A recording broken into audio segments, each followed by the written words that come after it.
this over all the time. All right. It looks like we're up. DreamWorks Picture and Montecito.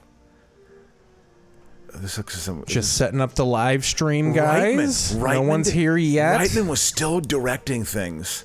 God, it's amazing, man. So, Road Trip? Did we? Oh yeah, this is a Todd Phillips movie. The guy who did this did The Joker. Yeah, which is like his early entree. Welcome in, guys. Comedy. We're just racking up here. We're gonna be getting going in a few minutes. Tom Green is in this? God, they love Tom. Hey, what? I'll be honest with you. You don't get Tom Green? That's when I started to realize I wasn't the young kid anymore. It was when Tom Green started getting popular because... it's very absurd. Yeah, and I thought he was kind of funny. I didn't think he was bad, but there was a certain... I'm into anti-comedy, but there was a certain kind of... His type of anti-comedy, his brand. It was people who were like born in 75 and 76 really liked him. And I was more of an orthodox, earlier Gen X guy. So I thought he was okay, but he was like people loved him. They really liked him a lot. Anthony Rapp is in this. Andy Dick. Yeah, they're friends. Oh, Rapp this is and like Dick are friends. star-studded for the time. This is a big deal. Yeah. What year was this? Like 01? 2002. Yeah, 2000, 2001. God. Why is he like that's such a fucking... Well, because it's...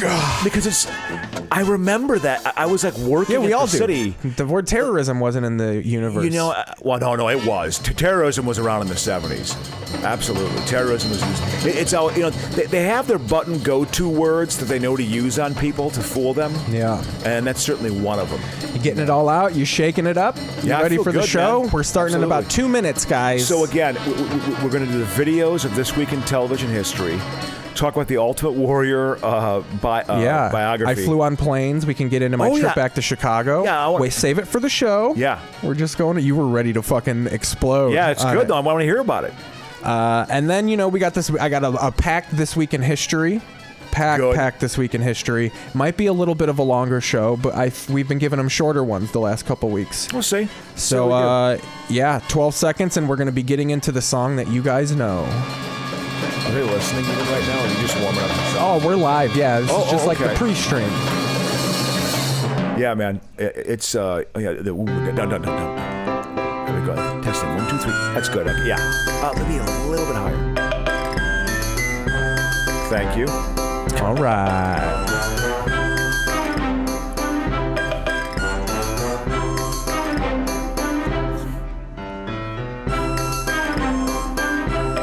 Almost in, everybody.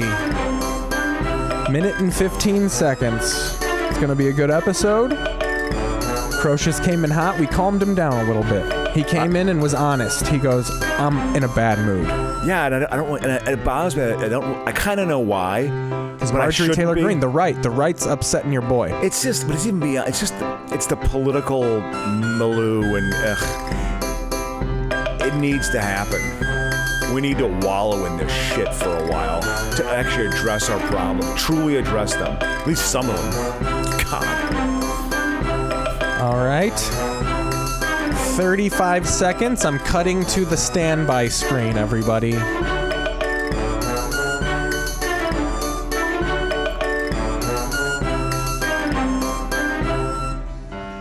That would never happen. Against the tree. That would never happen. Oh, it's a dream. Oh yeah, okay. There he That goes. dude, man. He was in he was in Franklin and Bash. Hell yeah. The Kumail Nanjiani entree. And Crow, just not to jar you, I'm turning down the mics in 2, 1.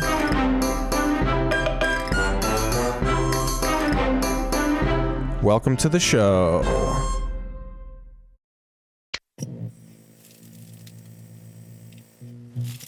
From Atlanta, Fulton County. We're storming the Capitol. It's a revolution. Purple color I see. Then you maintain the status. December 7th, 19... I'm gonna question a psychopath. I got me.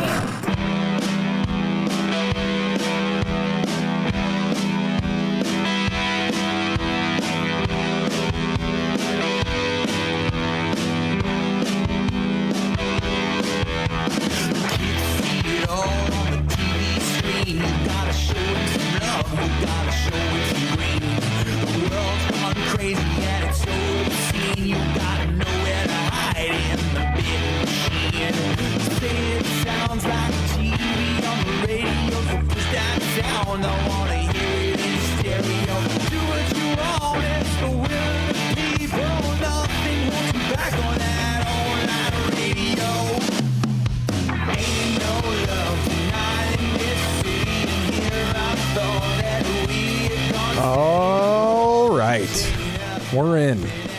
Smooth landing. You know, for the first Smooth time... takeoff. Well, smooth landing, hopefully. Smooth takeoff. Sort of like your flights? Sort of like your flights? Sort of like my flights. Welcome in, everybody. For the first time, what? For this song, I don't know. I didn't like it as much this time. It's because you're in a bad mood. I am. People, I'm in an upset mood. There's no doubt about it. You know, I don't really like... And I shouldn't really be in a bad mood because I've had a lot of good things happen this past week. There's a certain dimension of my life that's not in control right now. It's starting to bother me. That's the reason why. Hey, anyway, you know, we all get there. I'm a chronic masturbator. That's what it is. Hey, you got to scrub them out sometimes, you know? But I've been doing it outside. No, that is not the truth. Welcome in, everybody. I am Keith Pazel, and this is my podcast. I'm always here with Adam Crocius. We watch TV and talk about ourselves and the world through what's on television. We're watching it so you don't have to, basically. Exactly, and we go off on tangents. Usually, it's about our inability to get out of the past and just look towards the future, which is a waste of time to get stuck in the past. And then at the same time, I like history. Just to prep, I'm gonna need a 4-second pause while we put the compressor on. And we're back. Cool. Is that Anthony Rapp right there? Yes, that is Anthony Rapp. So he was in Adventures in Babysitting, which you watched like six weeks ago, which was filmed in '87. And then he plays he was a high school kid. And now he's a college kid. He's 15 years later. He's a TA. He's the creepy TA. Oh, he's the creepy TA? Yes. Okay, so obviously, I wonder who their market is for this movie. It's a college movie. Just a reminder, the midterm will cover all... Reitman directed this. Todd Phillips directed this. It said Todd Phillips film, but I think was it a Reitman production or Reitman Probably, direction? Yeah. He produced it. Because I know for a fact Todd Phillips directed this. It's a Todd Phillips movie because he sucks on Amy Smart's feet in it. He plays a creepy guy on a bus. He's got a foot fetish. He's also... All those directors do, man. Tarantino's got a foot fetish. Why? I don't get that. And I like pedicures. No, I judge it. I judge your fetish. Yeah, I do. I don't know, because I just think it's kind of... Because I wouldn't do that. I give a foot massage. I do that. But I wouldn't suck on a toe. Listen, I gotta say... Maybe I'm square and I'm not fluid in my sexuality. Ooh. No, I mean, feet are kind of gross. I don't think it's square. I think it's a very... I don't even want to say 90s, but I think like old school guy way to just be like, if I wouldn't do it, it's disgusting type of thing. Because that's even when my dad would be like, I don't mind gays, I just don't want them fucking with me. Yeah, God, I hate that line. That's such a bullshit line. This is about.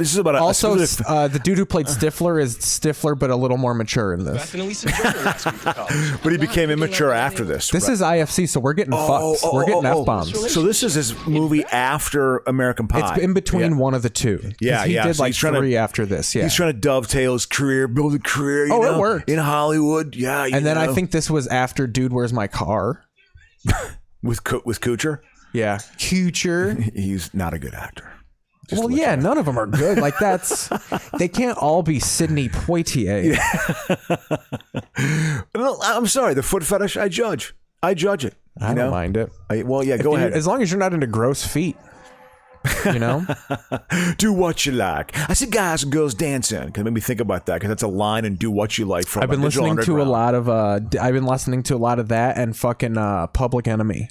Well, because I made a playlist on Spotify called The Life Tapes, and it's starts in 1987, and it's basically all the music that came out during my lifetime. And I stop it at 05 because I feel like after high school, that's when you're like kind of influenced. You're as influenced as you're going to be by music. That's a good... I'd say into my 20s, I still had it. I still was sort of like... I started to keep up. Yeah, and then like buying and being turned on to certain new bands. But I mean, U2 had a run of albums. Oh, they did. But I mean like all the Pavement and shit like that, man. When I discovered Pavement, I was like, wow. I'm actually fortunate. Alternative. I was thinking I'm fortunate that I really did catch the end of hair metal and even the shit that like... Oh, God. And I had... Fortunate? And you use the adjective fortunate for that? No, but I'm saying like music quickly got better. Like, yes, I don't remember hair metal. I don't, that's all... I remember... Sorry to jump on your thing. I remember like people having hair metal tapes and it sounding so old, even though it was from like 2 or 3 years before that. Yeah, isn't it crazy? Like when trends change back then... Let's see if we get it. Yeah. Random house party music. Yeah, God, I haven't been to a true house party. I don't even remember the last one I went to. Maybe a comic check one? this out. They auction off women at this party. Whoa. We're gonna watch that. Tom Green's in this. Wow. Oh, this guy's the man. This guy is like the smart weed head. Good. That's the plan. No, that is the plan. He's like he tokes up the whole movie, bruh. Yeah, man. He's like a physics dork. One of my Kumail Nanjiani bouncing around on stage there. One of my brother's best Tom. friends from college is a PhD in physics and a huge pothead, and also likes the LSD. I did LSD over my trip. I tripped. You did? Yeah. Well, dude, we got to hear about this trip. Okay, here they're gonna auction off women. Let's watch this You were first. not buying the girl.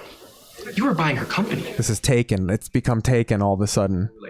They're virgins. This is prostitution. So anyway, Well, look at Anthony Rapp, dude. So he's obsessed with the blonde.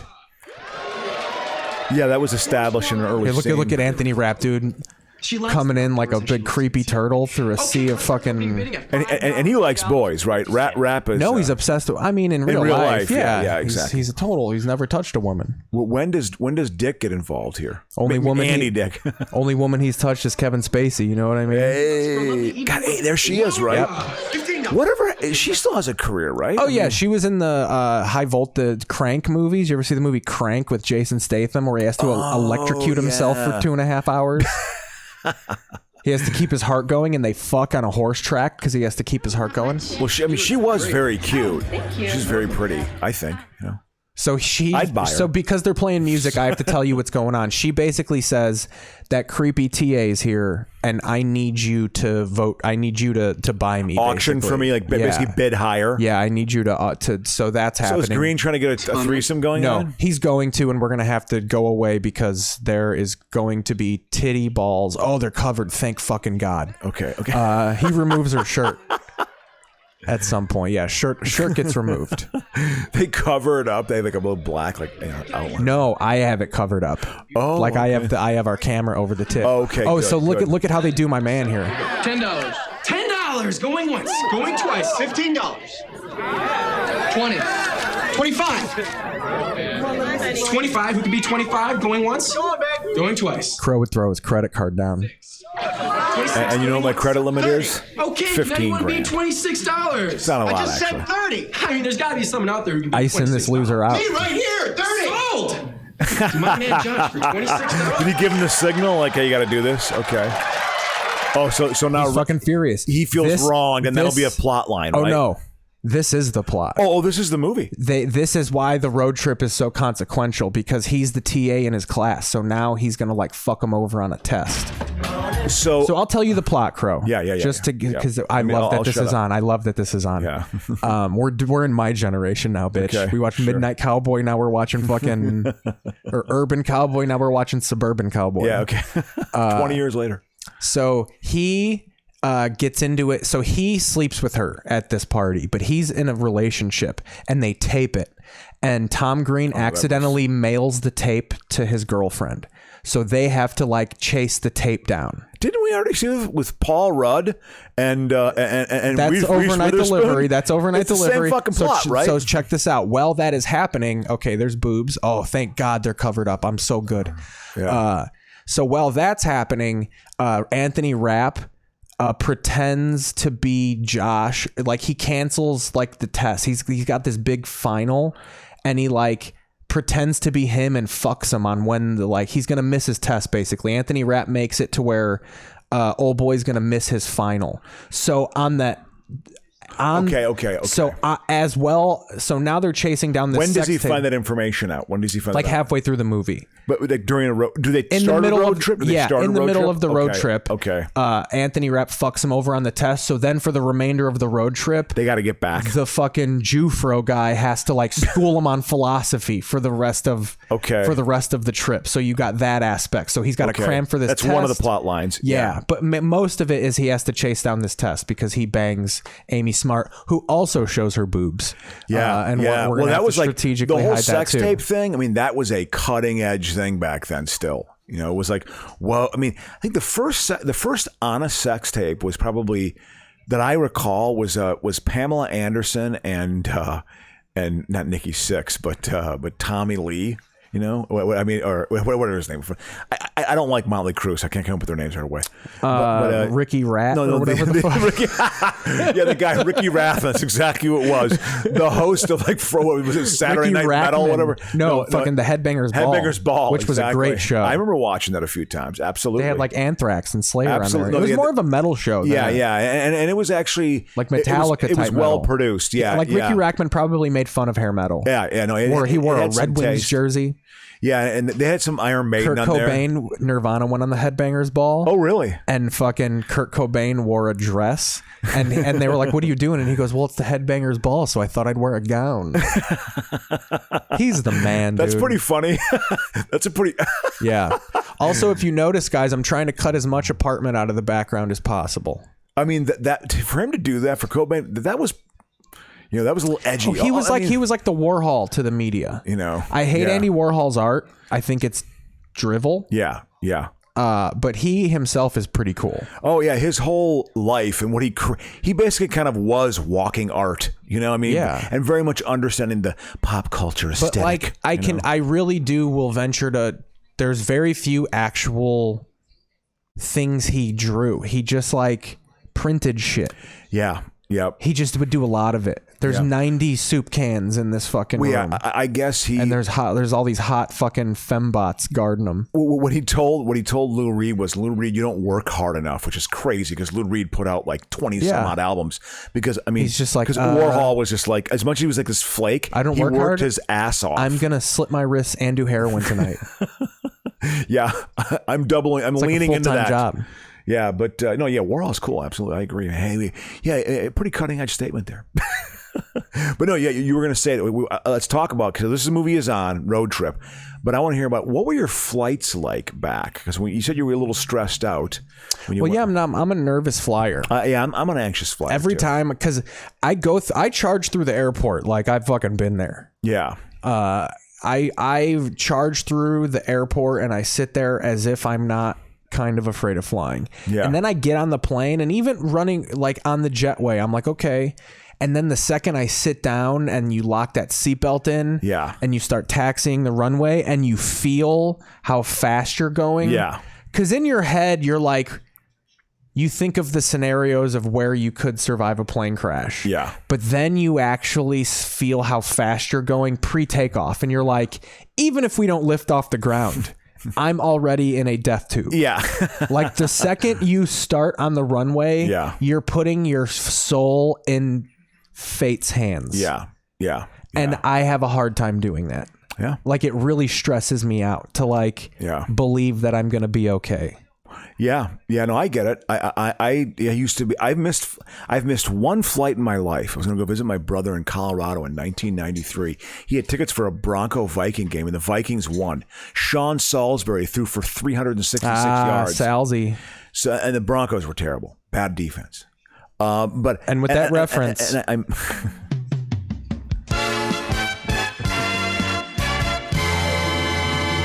That was a classic. But I said to myself, if I'm going to fly, I was 24 years old, and I had flown a lot in my life up to that point. I had flown since I was like 7 or 8 years old. I used to love it when I was a little kid. I wanted to be a pilot at one time. When I was like 14 or 15, I wanted to fly planes. I thought about that as a career. And then I had a couple of really bad flights. I had a flight once from D.C. to Minneapolis. Okay, here we go. You can keep talking, but I got to watch for tit. I was 18 years old. It would have been my senior year in high school, 1987. Okay, hang on. And when I took off in D.C., it was 60 degrees, spring, early April. If you're in the upper Midwest on the shoulder season, early April, late March, or like late November, early December, you get some nasty-ass storms, nasty-ass snowstorms. We took off 60 degrees in D.C. We landed in Minneapolis. We were the last plane allowed to land. He said that. Jesus. We landed in So you're just circling. It was a blizzard. There was like 12 inches of snow. It was like a real hard snow. Fucking shat. And I've never flown through a storm. Thank the Lord. I've had many storms. I've had many storms, which is really, they suck. All right, you ready to listen to this here seduce him? Yeah. Well, let's see. She should be smart and funny. We can. That's fine now. That's fine now. That's good too. I have to cut it. No, we're gonna watch, man, but I'm gonna hide it. I'm not gonna say a I feel a word. little better. Yeah. Well, we gotta be funny. No, It's a very flat ass. It's not a good ass. I don't give a She shit. d- Look, she- she she's looks like a great. popsicle stick. That is not. Attractive and Okay, there we go. Shirt's Shirt's coming up. I'll describe it. Yes. Very not. You know, Topless. she's got nipples Topless. and boobs. I forget how often she showed boobs because after these movies, Yeah. she was very like not. She shows a little bit of tit and crank when she's getting fucked on Well, that she's racetrack. more established now. You know, she's Yeah. supposed to be more legitimate, taken seriously. She's Yeah. not a borderline porn actress. Don't worry, guys. We're coming back with video. Damn right we are. But this is Sex, Lies, and Videotape. That was a very arty movie in '89. But again, I had a flight from DC. Here's your boy. Salmon swimming in a stream. I wonder if I get popped for this. Tiny salmon chasing that impossible dream. The minor bird says, God. I just, you know. the chimpanzee's Wait, head. hold on. This is the bit. Tom Green is all about the weight. The friendly owl says, "Woo, woo, woo." But the salmon can only say,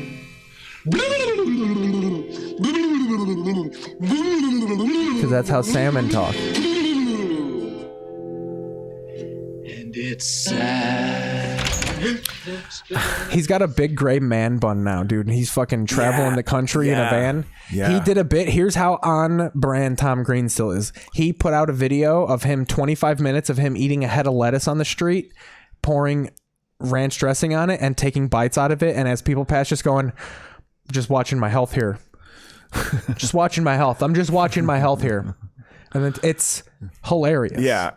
No, he has some funny moments. I'm not saying he wasn't funny, but I find him a bit annoying. Well, that's his his marriage thing. with Drew Barrymore was a sham. You know, Well, yeah. You know, I mean, they probably liked each other and then did like a let's get married because it'll be like a publicity. Who it thing. reminded me of is Bill O'Donnell and Michelle McShay in the early in the early aughts. Anyway, but yeah, so I had a flight DC to Minneapolis, 60 degrees, early April, nice spring day in DC.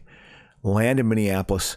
Last plane allowed to land. 12 inches of snow.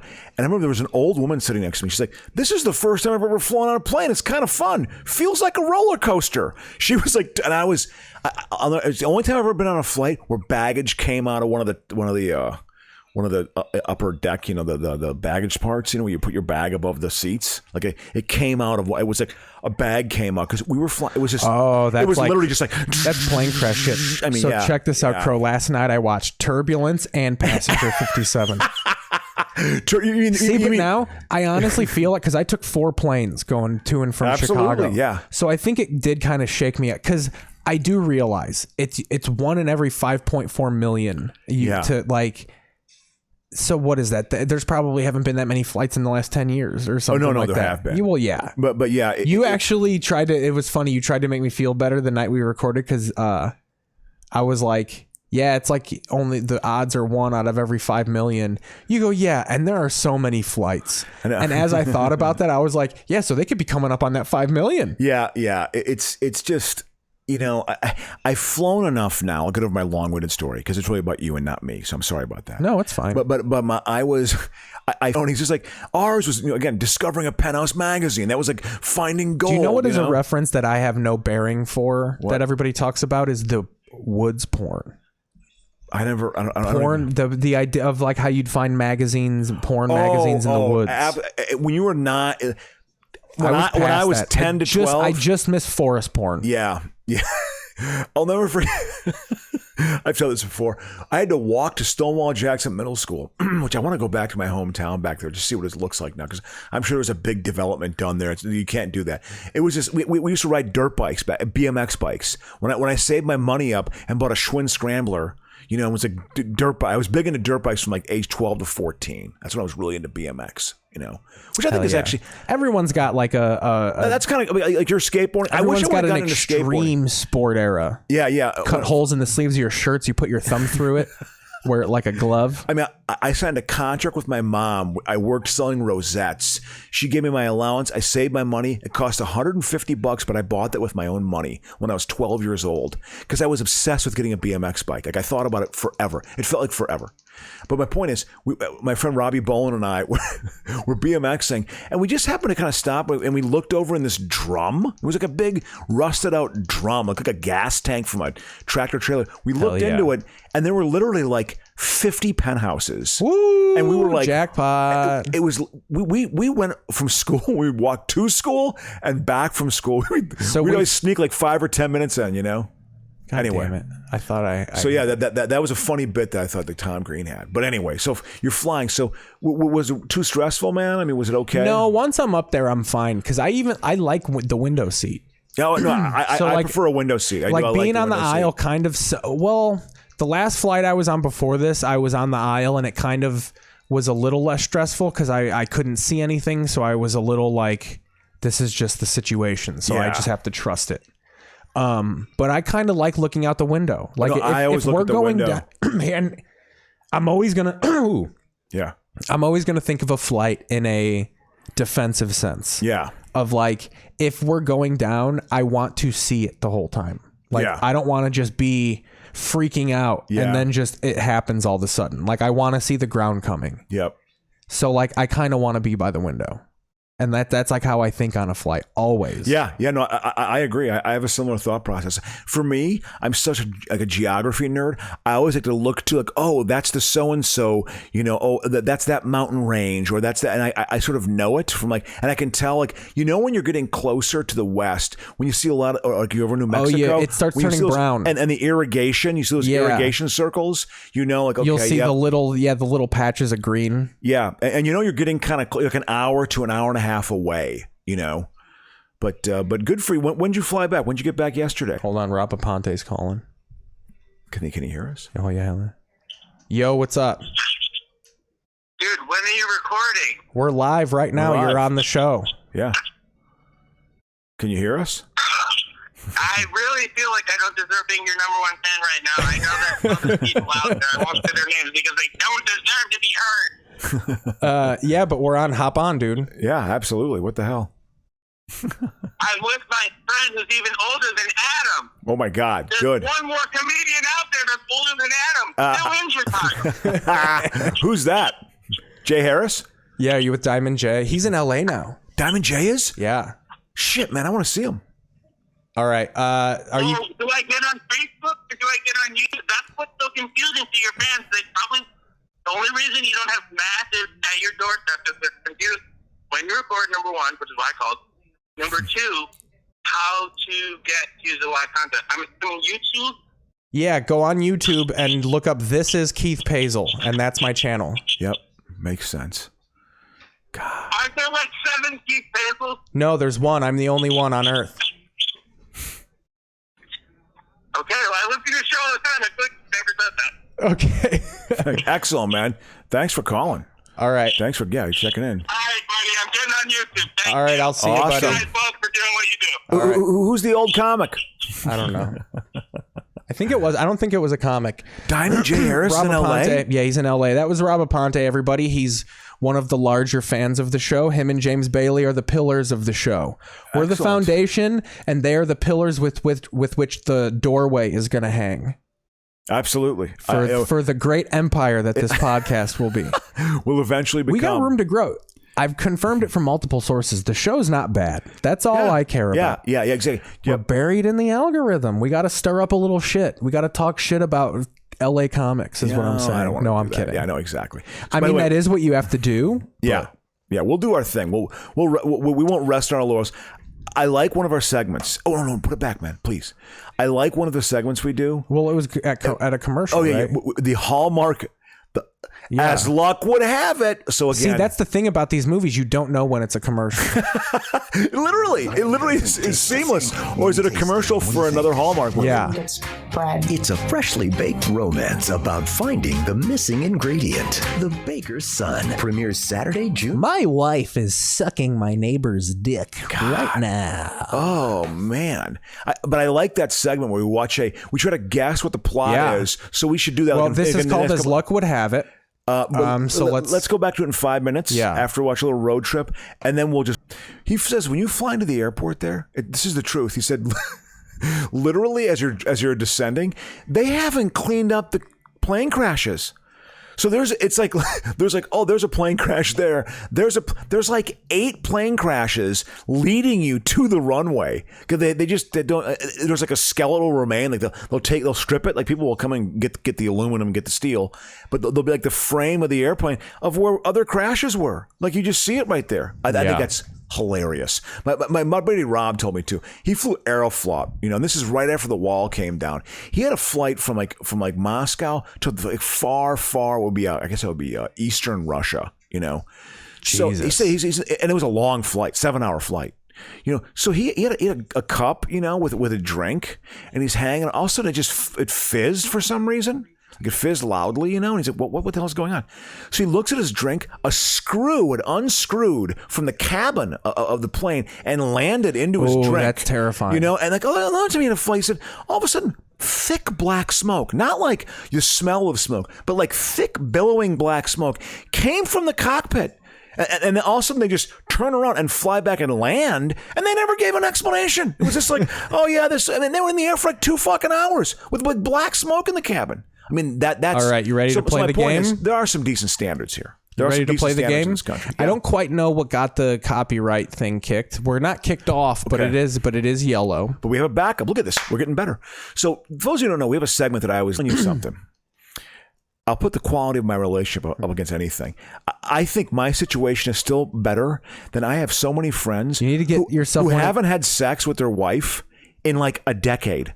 I'm sorry. That seems like a circle of hell. You need to get like one of these blue-haired OnlyFans girls. I'll tell you what, I was getting some vibe I picked up this woman yesterday doing the drive.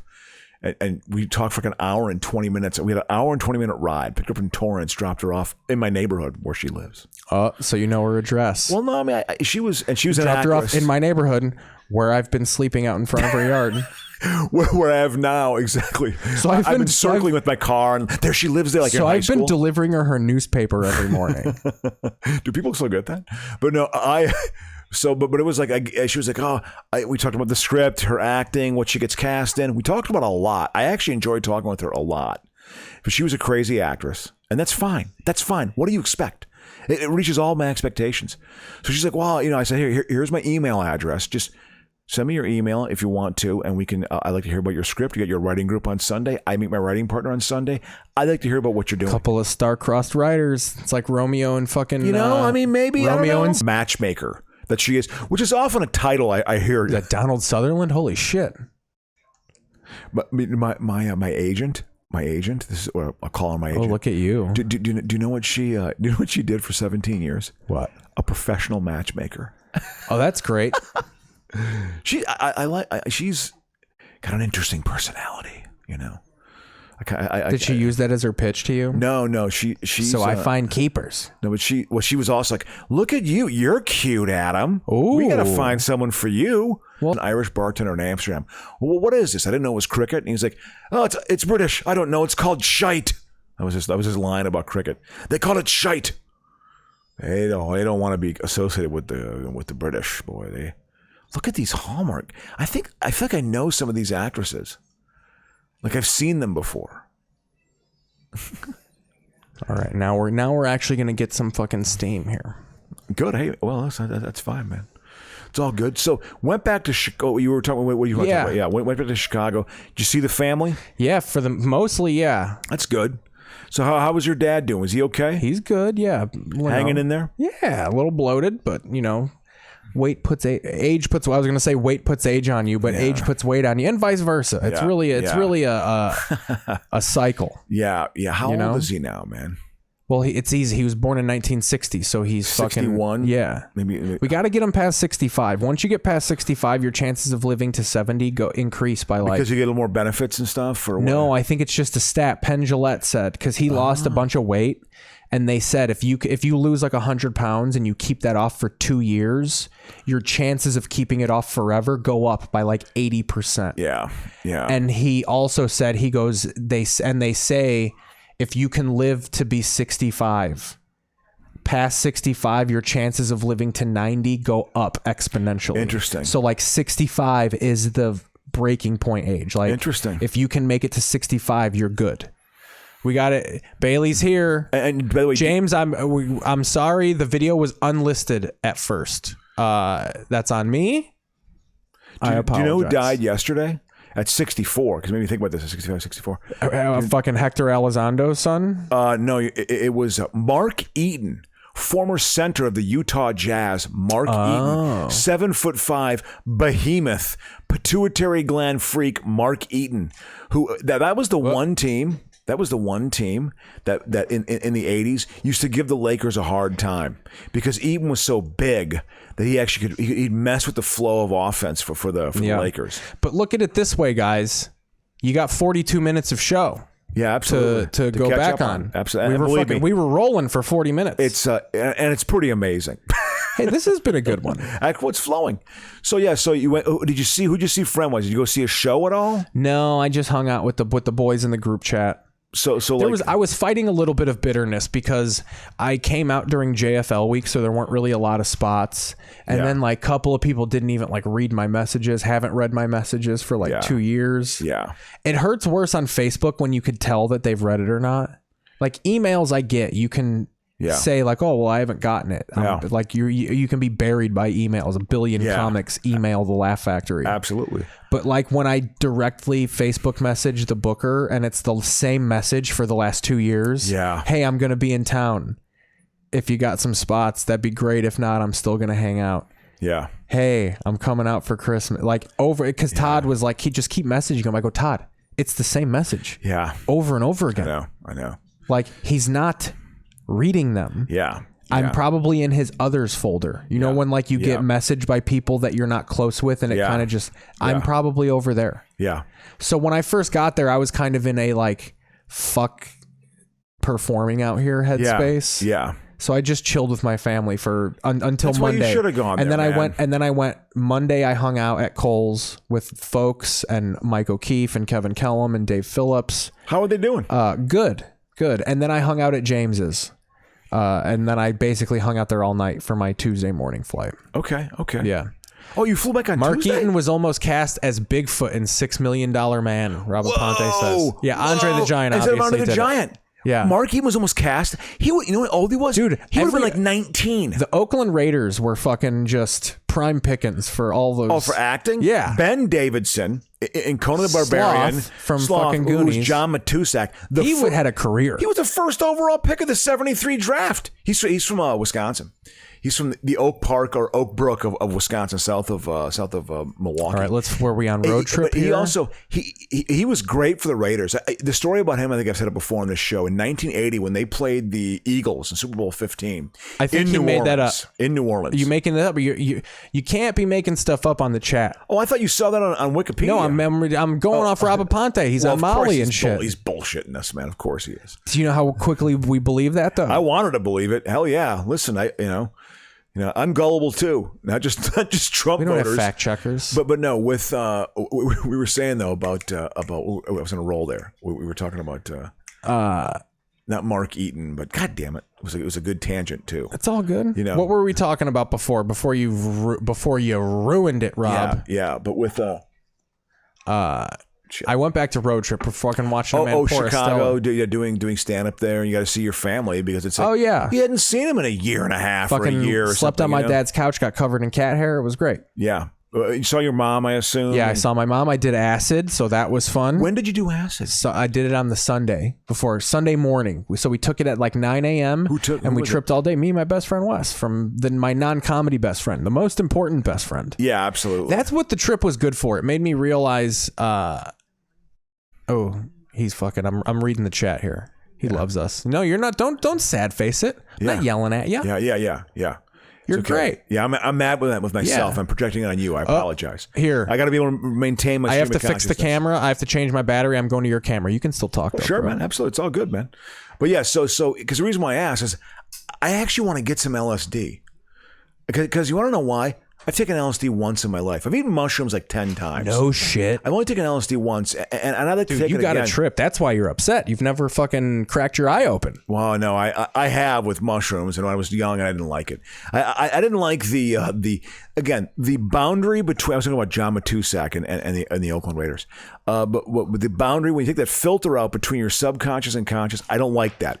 I don't like to. Oh, then peer you into wouldn't my like subconscious. hallucinating. Yeah, I wouldn't. I want to with mushrooms. The mushrooms I like body buzz and laughter. That to me are the favorite. Psychological, nah. I don't need that. I really don't. No, but you do. Well, I mean, I've done it and I get it, and you got to ride it, and I could handle it, but I just no. I get it. I got one. He was a fucking star heartthrob of the early '80s. You know. Can you imagine if the forefathers came back and they found out that we used their likeness to sell chicken tacos? They wouldn't even know Not what a just chicken tacos. Tacos where the shell is chicken. Yeah, they would just be like, it would. I mean, this. Oh, we'll watch Soul Man, Rob. It's I think I might have it on Plex. If I have, we're gonna take a break in like 10 minutes. Yeah, we take our annual, our weekly 15-minute. Aponte's never done the live show with us, so at about $1.15 Aponte, we take a break. I'll look on Plex. If Soul Man's on, we'll watch Soul Man. Aponte's call somebody. It reminds me of like a professor or a teacher in school. Aponte's class, man. I gotta get to Aponte's class. But if it doesn't happen this week, we're gonna go to Aponte's lake house. Yeah, bro. that's right. It's gonna be fun, man. But if it doesn't happen this week, it will happen soon. We have 4 fans, so we like to do what they say. Absolutely, yeah. That's how you build an identity. Yeah, it is how you build a goddamn identity. Absolutely. People don't embrace their small audience enough. Yeah, I would do anything for these 2 people. Of course. And I do. Last week when I was... The big thing we do is we provide a show. Dude, my sister was impressed. I walked out of the Homewood Metro stop with my laptop uploading the episode. And because my dad's internet is fucking Stone Age, it took a while. And I legitimately stressed because I told Bailey that the episode would be up by 10:30 Central. And it was up at 3 a.m. That's so good. I felt bad. Yeah. That's when you know I'm being sincere when I break out the Chicago accent. Exactly. Did you listen to some good Mike North talk radio out there? No, Any but Justin Fields talk? I listened to that. Well, the only Justin Fields talk that I'm at nauseum is he going to start in week 1? Okay. And I think it's just it's obviously the argument to have because you need content to fucking exactly. But I think people look too deep in when they say the team because the coaches say like, well, as of right now, Dalton's the starter, and we want Jason or Justin to come into things naturally. Yeah. And basically, all that means to me is like we haven't seen him practice yet. The second he starts practicing with the first team and he starts outplaying Dalton in practice, you have to start him. Yeah. So like, just let that happen. Stop debating and stop forcing it's like they just want him, Nagy, to come out and be like, yeah, no, Fields is starting week 1. Even the NFL, they didn't have that week 1 at the LA Rams first game at SoFi with people because they think Andy Dalton's going to start. They did that basically daring the Bears. Hey, start your generational talent. He doesn't need to sit for a year. Because we have the Chicago market and the LA market, and those 2 markets together is massive. So, Aponte went to James Hart Junior High in Homewood. Probably fucking Homewood. Yeah. Homiewood. Sprayed a lot of fluids all over those halls, huh? Damn right, man. Yeah. Fuck yeah, man. So that was the trip to Chicago. Yeah, I mean, was it any news from Chicago? Were people still kind of bummed out about the whole passing of? Yeah.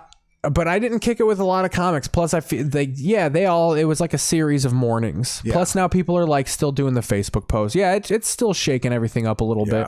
Yep. And I think it's affecting because there aren't really shows for people to like hang out. Yeah. So I think everybody's just kind of dealing with it in their apartments on Facebook. It's amazing how many people have died. I've known that have died doing. We have comedians who've died. It's just crazy. So many people. You know, it's I don't know if. All right, we're gonna cut over here. Welcome to my Roku TV. There really is no seamless way to do this outside of owning a television studio, which you got to bear with me. Enlarge that. Okay, now we can do this. All right, we're going to take a break, guys. The break is starting. We'll be back in 15 minutes. Absolutely, we're going to smoke. 15 minutes. It's poppin', that's flippity floppin'. And a great bubblegum flavor. So where's the bubble? I can pop it without the bubble. New Incredibubble popping bubblegum. It pops inside your mouth. Hi. Hi, Fred. See how I make Fruity Pebbles in my Fruity Pebbles factory? Fruitylicious. And as soon as Fred makes them, I eat them. Fruitylicious. Here comes more Fruity Pebbles, Bonnie. Boy, I can't resist fruity flavor. What's so funny? Bonnie. What? You're eating up the Fruity Pebbles as fast as we make them. Oh, but Fred, post-Fruity Pebbles cereal's part of a balanced breakfast. Bonnie. They're fruitylicious. Why, you... Yabba dabba fruity-doo.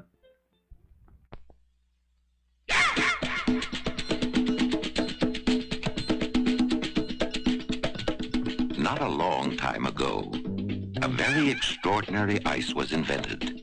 It was cold and cherry and very magical because when you poured water on it, it fizzed and grew into a soft drink so thick and cold you had to eat it with a spoon. And like nothing the world has ever known before, when you ate it, wild and wonderful things ran up and down, in and out, and all over inside you.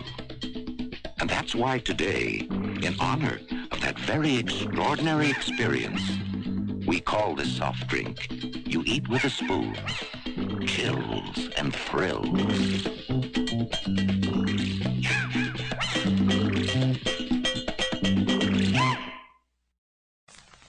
I got this Tweety Bird glass at Hardee's. I love it because he's so cute. I like Bugs Bunny because he's tricky. Sylvester. For 49 cents at participating Hardee's, you can now buy a big soft drink and a cartoon glass that's yours to take home. I like the Roadrunner because he's fast. Beep, beep. Supplies are limited. Sara Lee introduces new individual Danish. They're so delicious. They're Saralicious. 3 great flavors, each with a fruit or cheese filling. So delicious. They're Saralicious. There's creamy cheese Danish. They're Saralicious. And spicy cinnamon raisin with a crunchy streusel topping. They're Saralicious. And new apple Danish. Sara Lee's new individual Danish. Cheese, apple, and cinnamon raisin. They're more than delicious. They're Saralicious. You can imagine it's the beast from beyond, and nothing can stop it, it's Terron. We need the command laser. I stopped him. Oh, he's on the move again. Terron. Here comes Stupid Joe Commander. Just like stopped him. Look, Terron's on the move again. You can imagine it's the beast from beyond, and nothing can stop it, it's Terron. Terron, the beast from beyond, comes with command laser, new from Hasbro. Super Joe Commander, sold separately. For every car in America, Texaco has great gasolines. Gasolines specially designed to give cars better performance and for cleaner air. Gasolines with one of the most advanced additive packages in any gasoline you can buy. Whatever car you drive, you can trust Texaco to have the gasoline that's exactly right for you.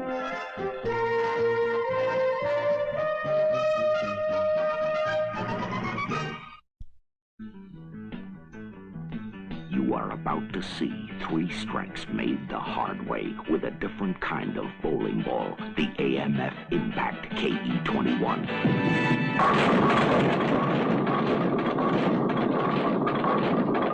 So much pain-punishing power. It's almost unfair.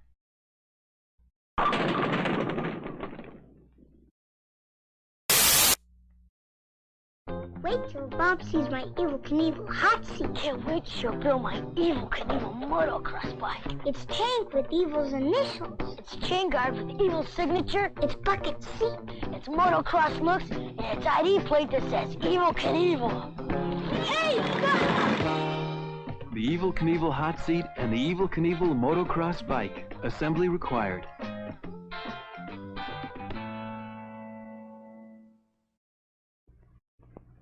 I said, Wilma, want to go to the beach? And she said, I'd love to. Love? Guess she sort of goes for me. Oh, she won't go for your breath. You need Scope. My breath? Bad. Well, Scope help? Sure, Scope's strong.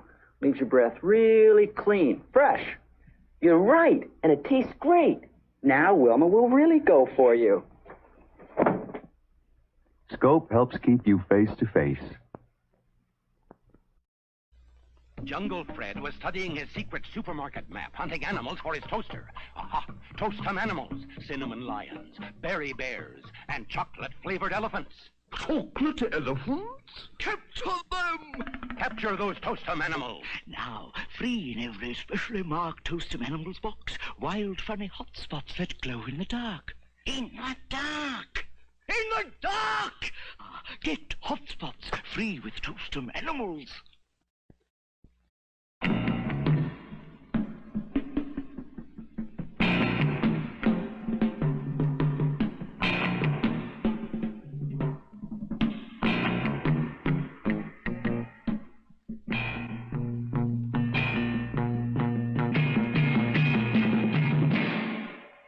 Neuromuscular disease could turn Arnold Schwarzenegger into a 97-pound weakling.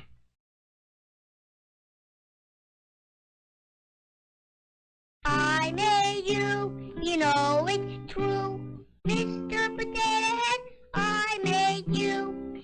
Eyes and ears, nothing else too. Mr. Potato Head, I made you. I made you, you know it's true. Mr. Potato Head, I made you. Mr. Potato Head, a toy you can put together yourself from Hasbro. Mothers, can you remember what it felt like to wear diapers? Well, we can. When we were in diapers, we couldn't talk and tell you how important softer diapers are. Some of us wore them washed in icy snow.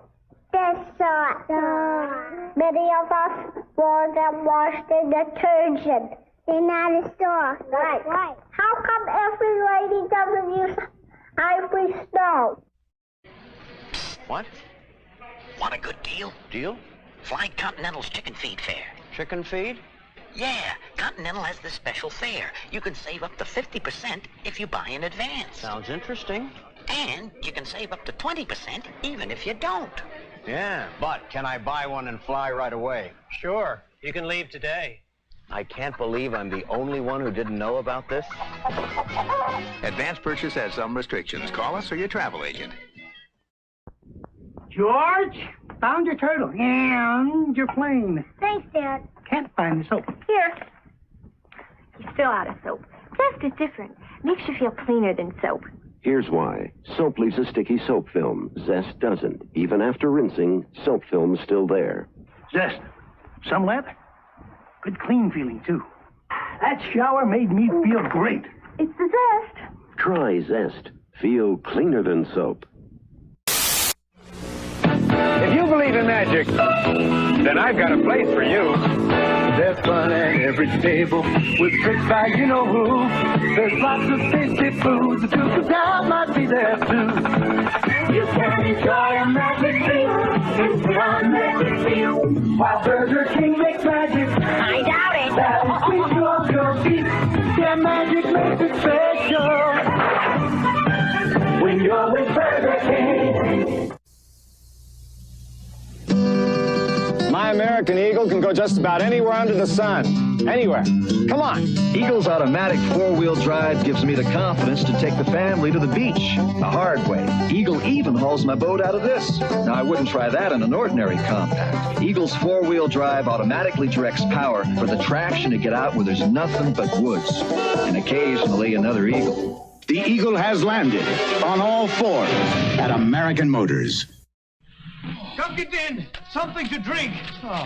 2 weeks in the desert and you bring us beer? We want something special. Bull.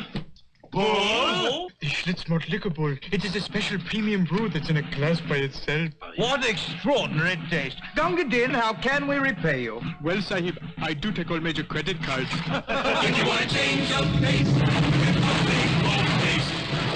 Don't say beer, say bull. Bull. The Schlitzmalt Liquor Bull.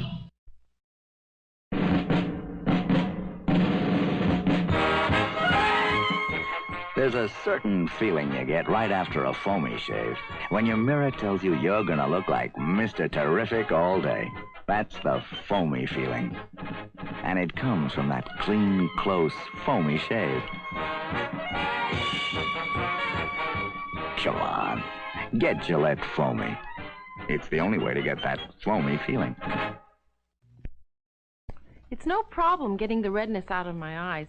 All these drops work just fine. They all soothe and clear my eyes. The problem is getting the drops in.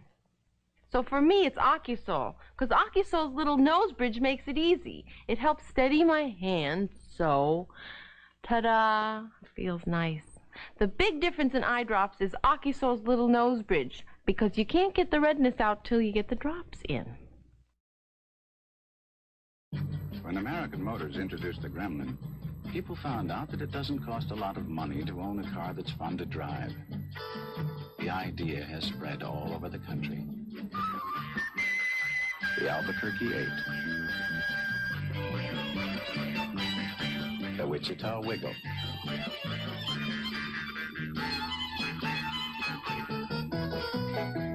Tallahassee Two-Step.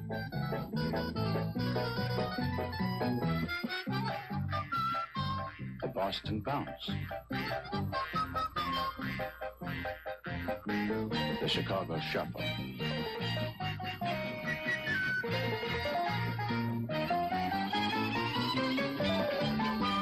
Six months ago, coming out with a car the size and price of the Gremlin was a gamble, but American Motors took it. If you had to compete with the three biggest car companies in America, what would you? It's the one on your mind. It's the one of a kind.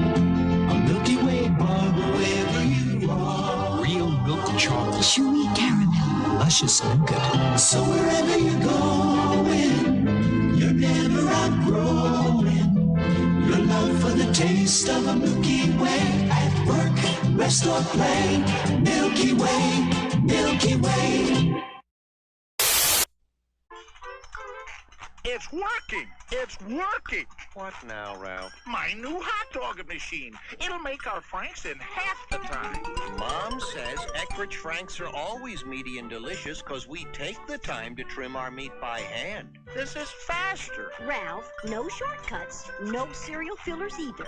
Eckrich means good meat from the heartland, and the secret ingredient is Mom. We could mow the lawn with it. Behave, Ralph.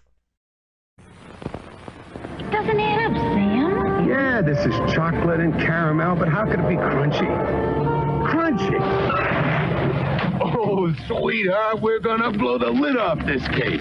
There's something hidden here inside this Twix bar. Look, under thick milk chocolate, under golden caramel, a cookie. A crunchy cookie. I knew you could do it.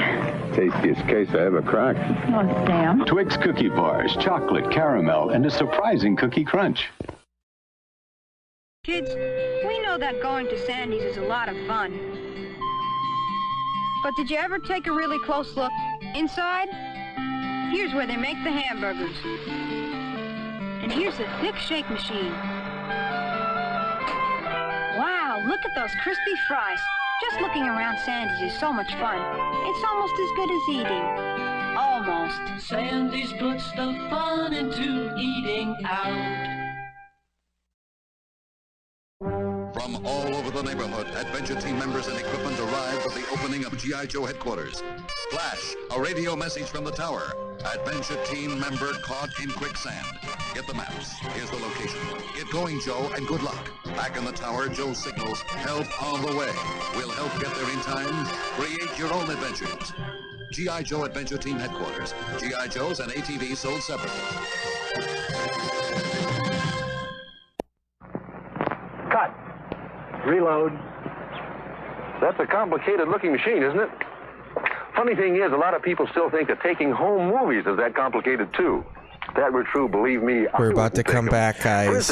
Look at Dick Van Dyke. He was gray then. Is that Dick Van Dyke? For you and me with a Kodak Instamatic movie camera. You finish one roll of film, drop another one in, you're all set. How are you doing, Charlie? Okay. Taking home movies couldn't be much easier than that. You ready for the break back in, Crocious? It's time to start, too. When the kids are growing up, you're on your vacation. All right, we're back from the break. Portland is a long way from L.A. It is a long way from L.A. Living in L.A. made me realize how far shit is away. You think San Francisco's right there. It's not. Yeah, no, California is big. This is a big area. It's a country. Yeah. Fifth largest economy in the world. I hear that in your voice every time I fucking say that. Because it's the truth. We're a small country, motherfuckers, so respect our cuckiness. $3.2 trillion a year is the economy here. That's larger than England and France. Major nations. Essentially, welcome to the show. That first hour, that's the podcast. That's where you just, you freewheel. But we come here with a point and a purpose. Television news, we have history to speak about. But I want to start it off with. And more, yeah. As you know, I feel guilty still about really attacking you for and really looking down on professional wrestling. Yeah, and you've been fucking dipping your toe in it hard with these A&E biographies. Yeah, I've watched them, and I don't like them for my reasons. I've said before on the show. But I watch enough of Roddy. It's a real guilty pleasure. In the middle of watching, I'm like, I should be writing right now. I should not be watching the Randy the Macho Man Savage biography. Everything I love entails me being like, I really should be writing right now. But that tells, like, if I actually like something though and watch it, then I'm like, I'm fine. I don't think about writing. But I'm watching, I'm like, it's so trashy, and the arcs are all the same. But Randy the Macho Man Savage, I actually have to admit it was. He's the man. Oh, Mach is the man. What a no! Randy, here we go. Randy the Macho Man. I'm sorry, I meant Ultimate Warrior. I apologize. I watched Ultimate Warrior. Well, you talk about wrestling. Let's watch this for a few minutes and let's try it again. Let's try our Hallmark game again. But keep going with the Ultimate Warrior. Absolutely.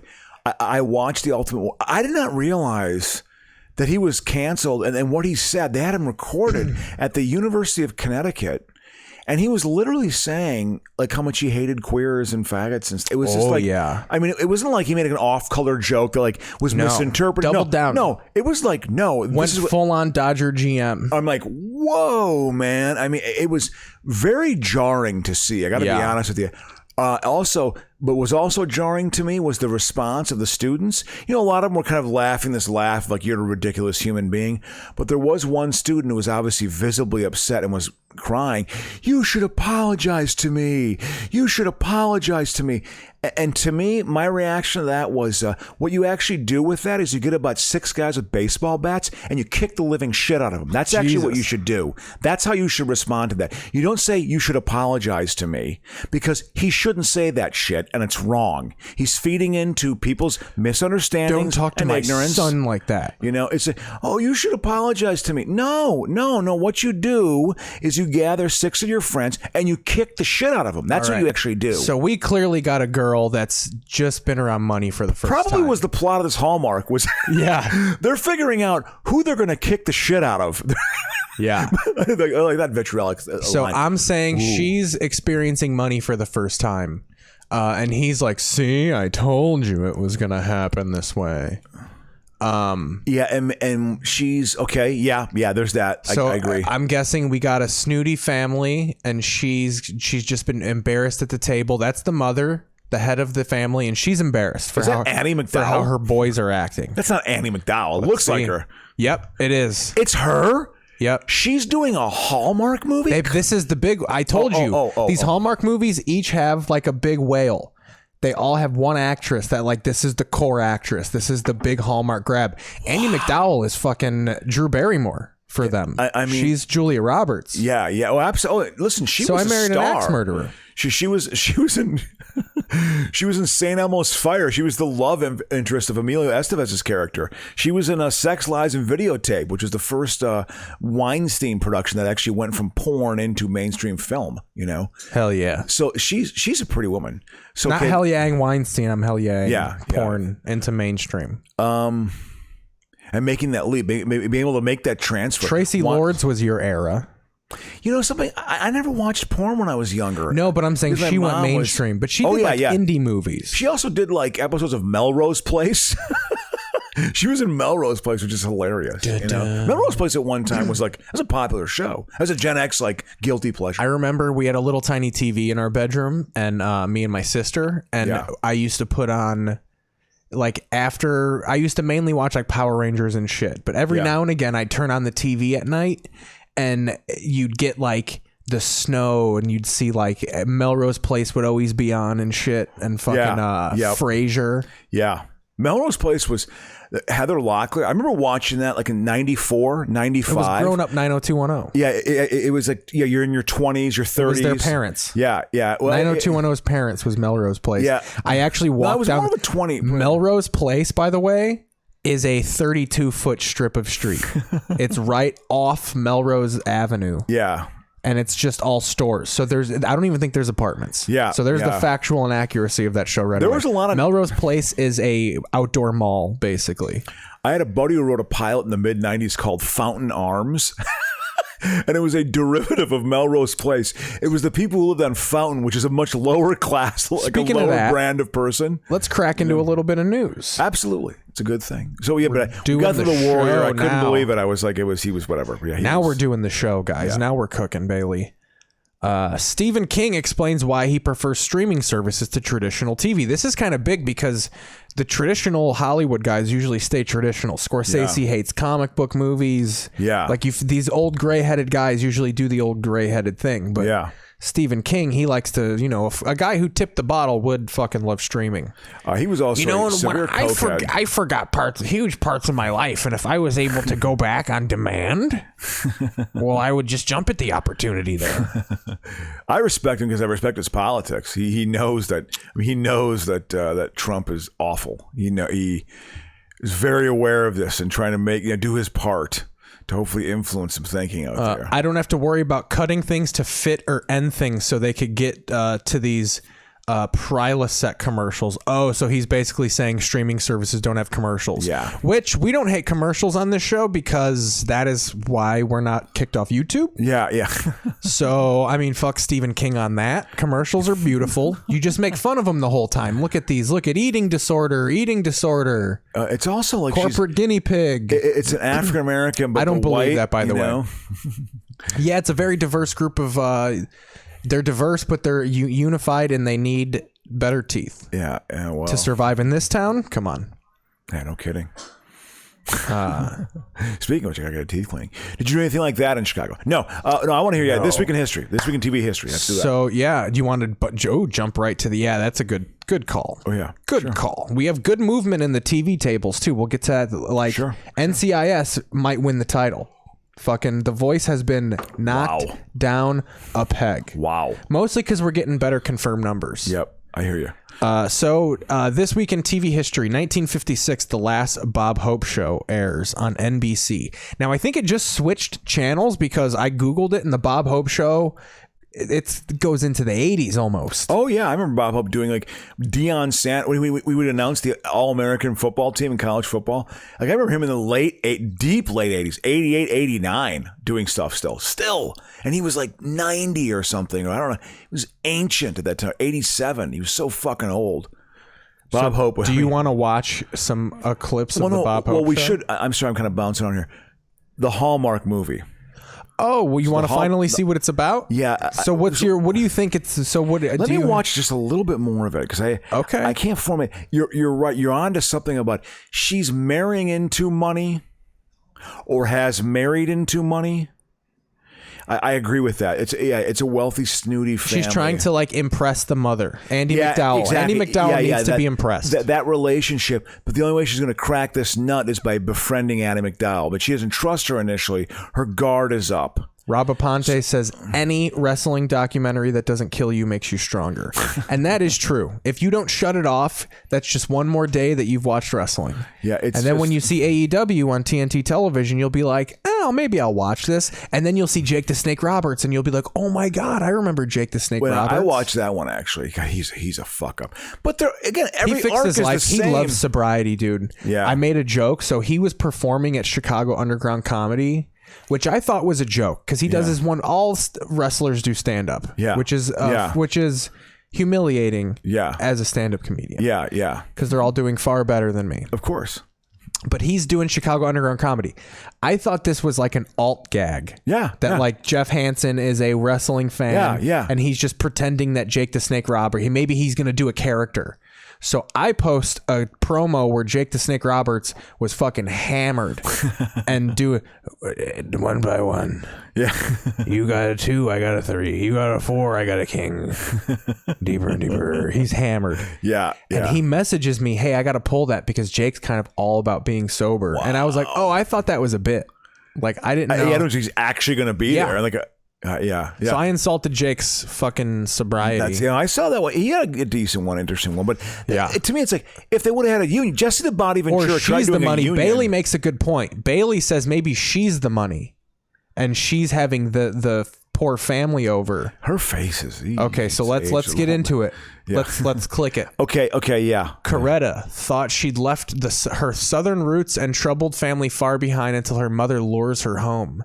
As she repairs the family beach house and renews old acquaintances, the rhythms of the island open her. Sorry, the people who watch Hallmark movies. It's the person coming back to their town, you know. That's very much a theme, you know, like the emotions of going back to your town, you know. If they've been there, they're trying to leave desperately. A lot of the ones with Candace Cameron, Kurt Cameron's sister, DJ Tanner, she's another big whale get for Hallmark. Whenever she's on it, she's rarely going somewhere, but I have an internship in New York, and I live in fucking Kentucky, Tallahassee, Arizona. Yeah, exactly. So it's either they want to get out or they're returning. Why you want to leave here? Yeah, you got everything in this 32 square mile area. You know, it's, you know, and Addie McDowell, again, I want to hear it again. I want to hear it because I want to make sure I really understand this. If we can go through it again. What, the movie? Yeah, the movie. You want to go through the plot again? And we'll get the plot again, too, yeah. Coretta thought she'd left her southern roots and troubled family far behind. Okay, talking to her mom, yes. Until so it's about the mom and her. It's about McDowell and this broad here. I didn't come here to fight. I know, sweetheart. Oh my God, is that fucking Minka Kelly? That's fucking Tyra. That's fucking old girl from Friday Night Lights. Jesus, man, they're pulling a few names. She was with Derek Jeter. Wow, they got a little bit of Jeter stank. Radiating. So what was her beginning like breakthrough? Like 06 then? Minka 05? Kelly? Yeah. Probably. Yeah, exactly. And she's doing this. And then Megan Fox is she's like the poor man's Megan Fox. Megan Fox overtook Minka Kelly so hard. Really interesting. Yeah. Yeah, I have mixed feelings on Megan Fox, and frankly, I rarely think about her. So here's something back to TV history. Here's something quick we can. So neither of us were really close in that. In 1986, Cher. We weren't. We're unpolished. We've been bad. Both, it's a good game, but we're bad at it. Yeah, I think we should watch a little bit more. For the creator of Monopoly isn't necessarily the best at Monopoly. He created the game. Okay. Yeah. So here we go. Oh fuck, what happened? I'm loading up this video here. So this is the anniversary of Cher calling David Letterman an asshole. I remember. God, this was So let's pull this. This is 1986. Yes. I was 17 years 17. old. Were you hot for Cher? No.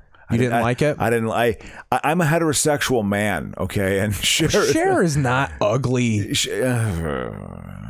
There, she looks a little tuned up. I mean, she was a huge actress in the mid 80s. Huge. She won an Oscar for Silkwood. Best supporting actress, like a lesbian hairdresser. You know, and Kurt Russell's in that. We're going to have to watch it through this. And Meryl Streep. When Oklahoma basically it was incredible. In the early 70s, they killed a worker. A nuclear power plant killed a woman who was reporting a nuclear power plant to the regulatory authorities, and then they closed the plant like a year later. But they killed her because she was basically exposing them. Yeah, Cher's hotter now than she was back then. Do you believe in love? I wonder if you think about. Oh, I finally found someone. All right, we're having. This is my dream to be a drag impersonator, heterosexual man drag impersonator of. No, dude. I finally found someone. Yeah, she found the gays to fucking follow her endlessly into the night. Love Cher. They love Cher. So we're having the websites are loading a little slow here. Because I finally found someone. I'm sorry, I find her kind of ridiculous, but she was a good actor. She was a Moonstruck. I mean, she had a good. I mean, she had a streak here. How is the stream going for you guys? Because my internet here on this end is wonky. I wonder when she started to kind of Mask. She did Mask, Moonstruck. We're gonna go back to TV. Silkwood. Silkwood was her breakthrough. That's when she was taken seriously as an actress, because that was her breakthrough kind of. Because she'd acted before that, but I got fired a couple of days ago. You see, we got to watch it for like 2 minutes because I mean we know what it's about. No, but I'm saying for the game, for the rule. Yeah. We know what it's about now, but we would have been able to figure out, oh, they're in the South. The South would hell yeah, they're in the South. They're just out, I guess they're doing some catfishing or something. That's what the family does, they just If I could turn back time, if I could find the way, I'll tell you no. Yeah. See, that song's great. Mask era Cher. Oh yeah, she was a star. She was pretty then. She was a star. Absolutely. Because they had to make her look all like a gang of fucking bikers wanted to rip her apart. She was well cast in that. I remember seeing that in the theater. Mask is a good movie. I think Mask. That movie scared the living fuck out of me. For me, as a kid. For me, it was Elephant Man. Elephant Man was that for me. That's my dad hates Elephant Man too. Well, if you watch Elephant Man now, and I'm being dead serious about this, and correct me if I'm wrong, listeners, it's as sad of a movie as Schindler's List. It is almost as sad. You're like, it is such a sad Anthony movie. Hopkins doesn't play Elephant Man, right? No, it's John Hurt. Yeah. British actor died a couple years ago. Anne Bancroft is in it, and it's about a guy was massively deformed in 19th century fucking Victorian England. Needless to say, not a very nice place. Now it's on, boys. But it was kind of an uplifting story too in its own way, but it's really sad. Elephant Man is sad. You got to see Elephant Man. I don't want to fucking get popped for fucking Paul Schaefer's bullshit music. Yeah, Letterman was a god to me. He was his your fucking Conan's. teeth. His fucking upper teeth. Yeah. That's all on Tiny Toons they made fun of him, and it was just an upper set of fucking chompers. You were telling me he was like, I guess he's super insecure about his show every single time. He doesn't let people walk down the hallway. So we're going to go 3 minutes in at 3:57. Like I was saying earlier, the Today Show is on a cruise somewhere, and we're God, he's so young here. That's all we get. Now, do you live in New York now? You live in California? Now, Jay Leno, he's a piece of shit, right? What if every interview? Have you been here? Leno was great on Letterman. He's hilarious. In a hotel since October? No, I've been in a hotel for actually the last couple of months. And you want us to cover this? Did we agree to pay for part of it? Yes. Is that right? No. See, he would do that. He'd mess with the corporate structure. He was alternative. Absolutely. What was the I mean, you must have had a change of heart about something. No, actually, I don't know, because I thought that I would never want to do this show with you. Now, why? Now, let's explore this a little. Why? Because he was kind of a dick. Because you thought I was... an ass.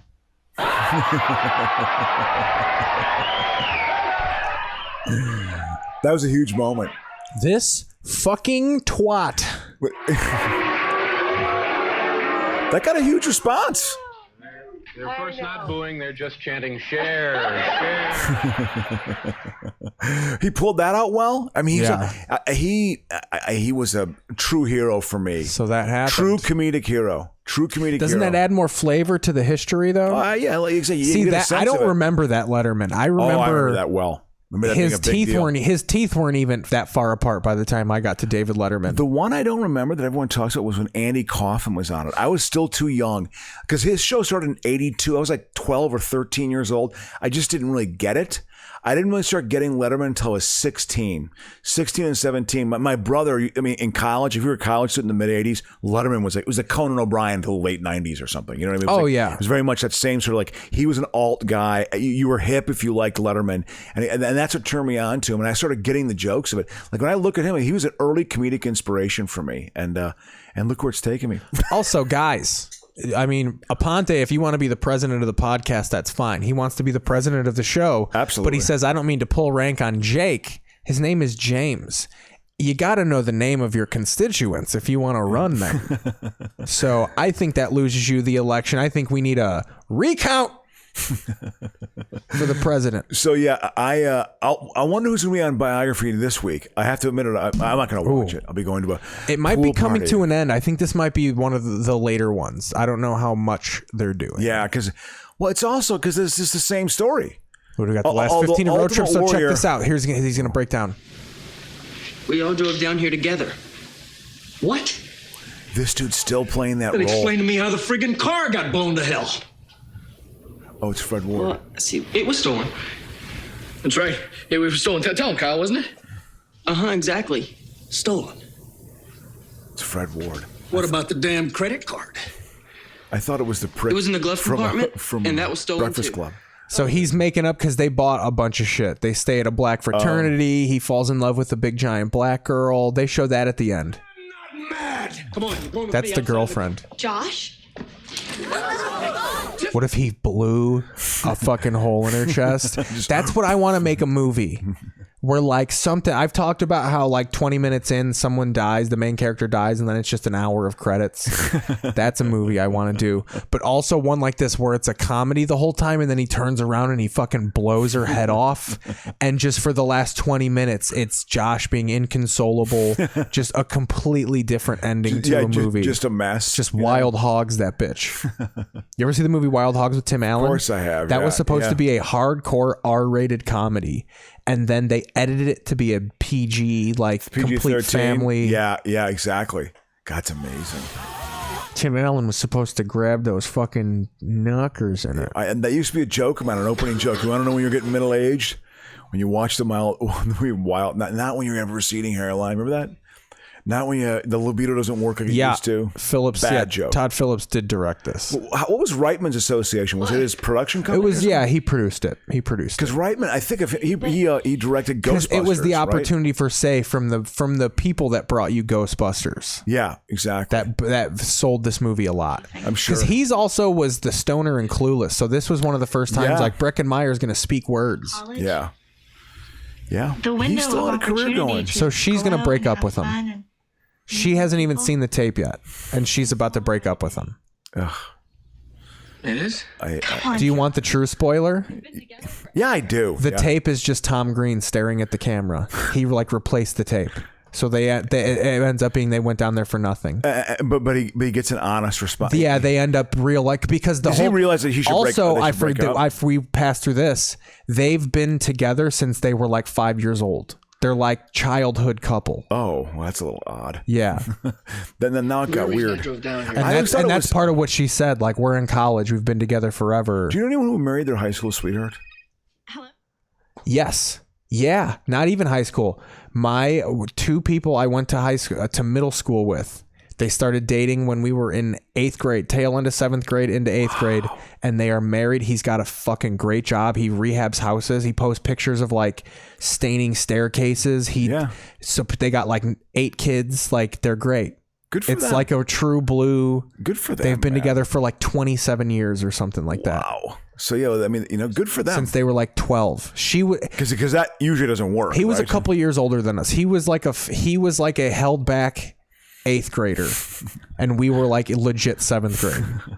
So he was like, he had hit puberty, obviously. He was like one of those guys who he was had a like little bit of a mustache. He had a little tiny mustache. Yep. But he was cool. Like, it wasn't like, it was different. Like, they were a legit couple. He wasn't like, I mean, I'm sure he was fucking, tapping that shit.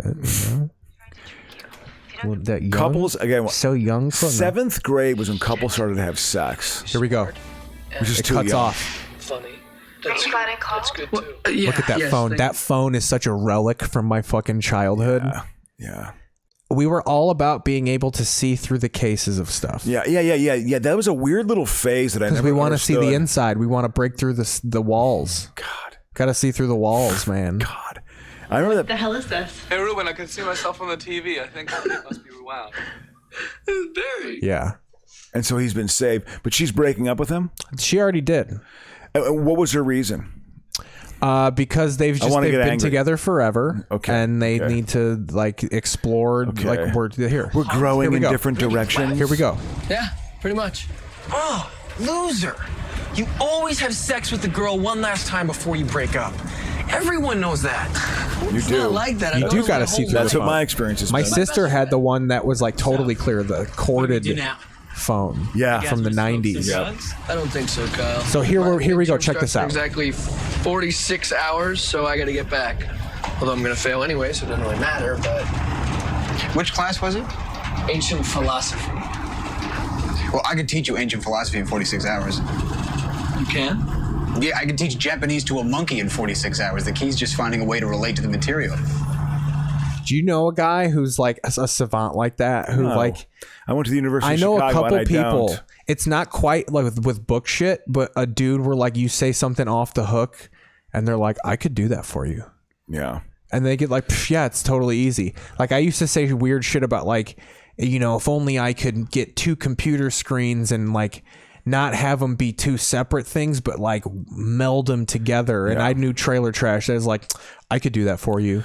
Go to Menards right now. We'll buy 2 fucking. All you got to do is buy some cellophane wrap, and you fucking melt it in the microwave, and then you have to fucking sheet it out great process. on your back porch, and then you let it dry for 46 hours. Like it's this whole like ordeal. But you'll be saving like $150. Yeah, I know. Wow, thank you for using your brain power for that massive victory. Yeah. God, that's hilarious, man. Is this philosophy? So Amy Smart calls in a bomb threat, the blonde bombshell. Oh, to give him more time? Yeah. Threat of serious business. That's why you suck on a girl's toes like that on the bus. We missed her. Todd Phillips makes his cameo. He legit, because she's, how she travels to different colleges to meet up with them. So she's sleeping on a bus and her bare feet are hanging off the edge. And Todd Phillips, a random bus passenger, starts licking, sucks on her toes. Well, but then when I shame that, why do you keep bringing it up then? I'm not shaming it. Well, so it obviously means something to you too. I'm shaming that. I'm not shaming being into feet. I'm shaming being into feet and then slurping on them when you see them in public. Well, yeah, in public, exactly. But it's to set up a scene where she goes, "Aren't there any guys that are just normal?" And that's like for the trailer. It's the big they use. I remember seeing this trailer and they specifically use that scene. So how'd you I've do? tried to be Look at those clogs. I wear those when I work at Tender Greens. Pretty good, actually. You did? She's way too skinny. She needs to gain some weight, man. She actually looks really unhealthy. Like she's literally, when you're skinny on film, she is a tiny woman. You know what I mean? Like she's. Do you know who I saw that looked terrible? Your mom? No, yeah, man. No. You know who I saw that looked terrible? Was a Tara Reid. Yeah, she looks bad. Oh man, I saw her from a distance from CJ's balcony. Like this is probably a year. Oh, she lives there, right? She lives across the pool, or like a pool. Do you guys area. throw Hershey's Kisses at her? And from like the 5th floor, eat this. I'm like, that's Tara Reid, and you can tell from a distance. You're like, ooh, she doesn't look good. Like she's way guys, coked out, skinny. Crow's being real when he starts talking. Exactly. Like well, because it's just like it's like, I don't want I don't want anything bad. Oh, they cut that out. That's when the credits roll. He just makes out with that mom through the credits. And they go, "Mom!" Road Stoner's trip. all upset. That great road trip we just had. But yeah, with that's years. So the movie is Tom Green recanting it. Like he's giving a tour of the college, and he says this college is boring. It's the University of Ithaca.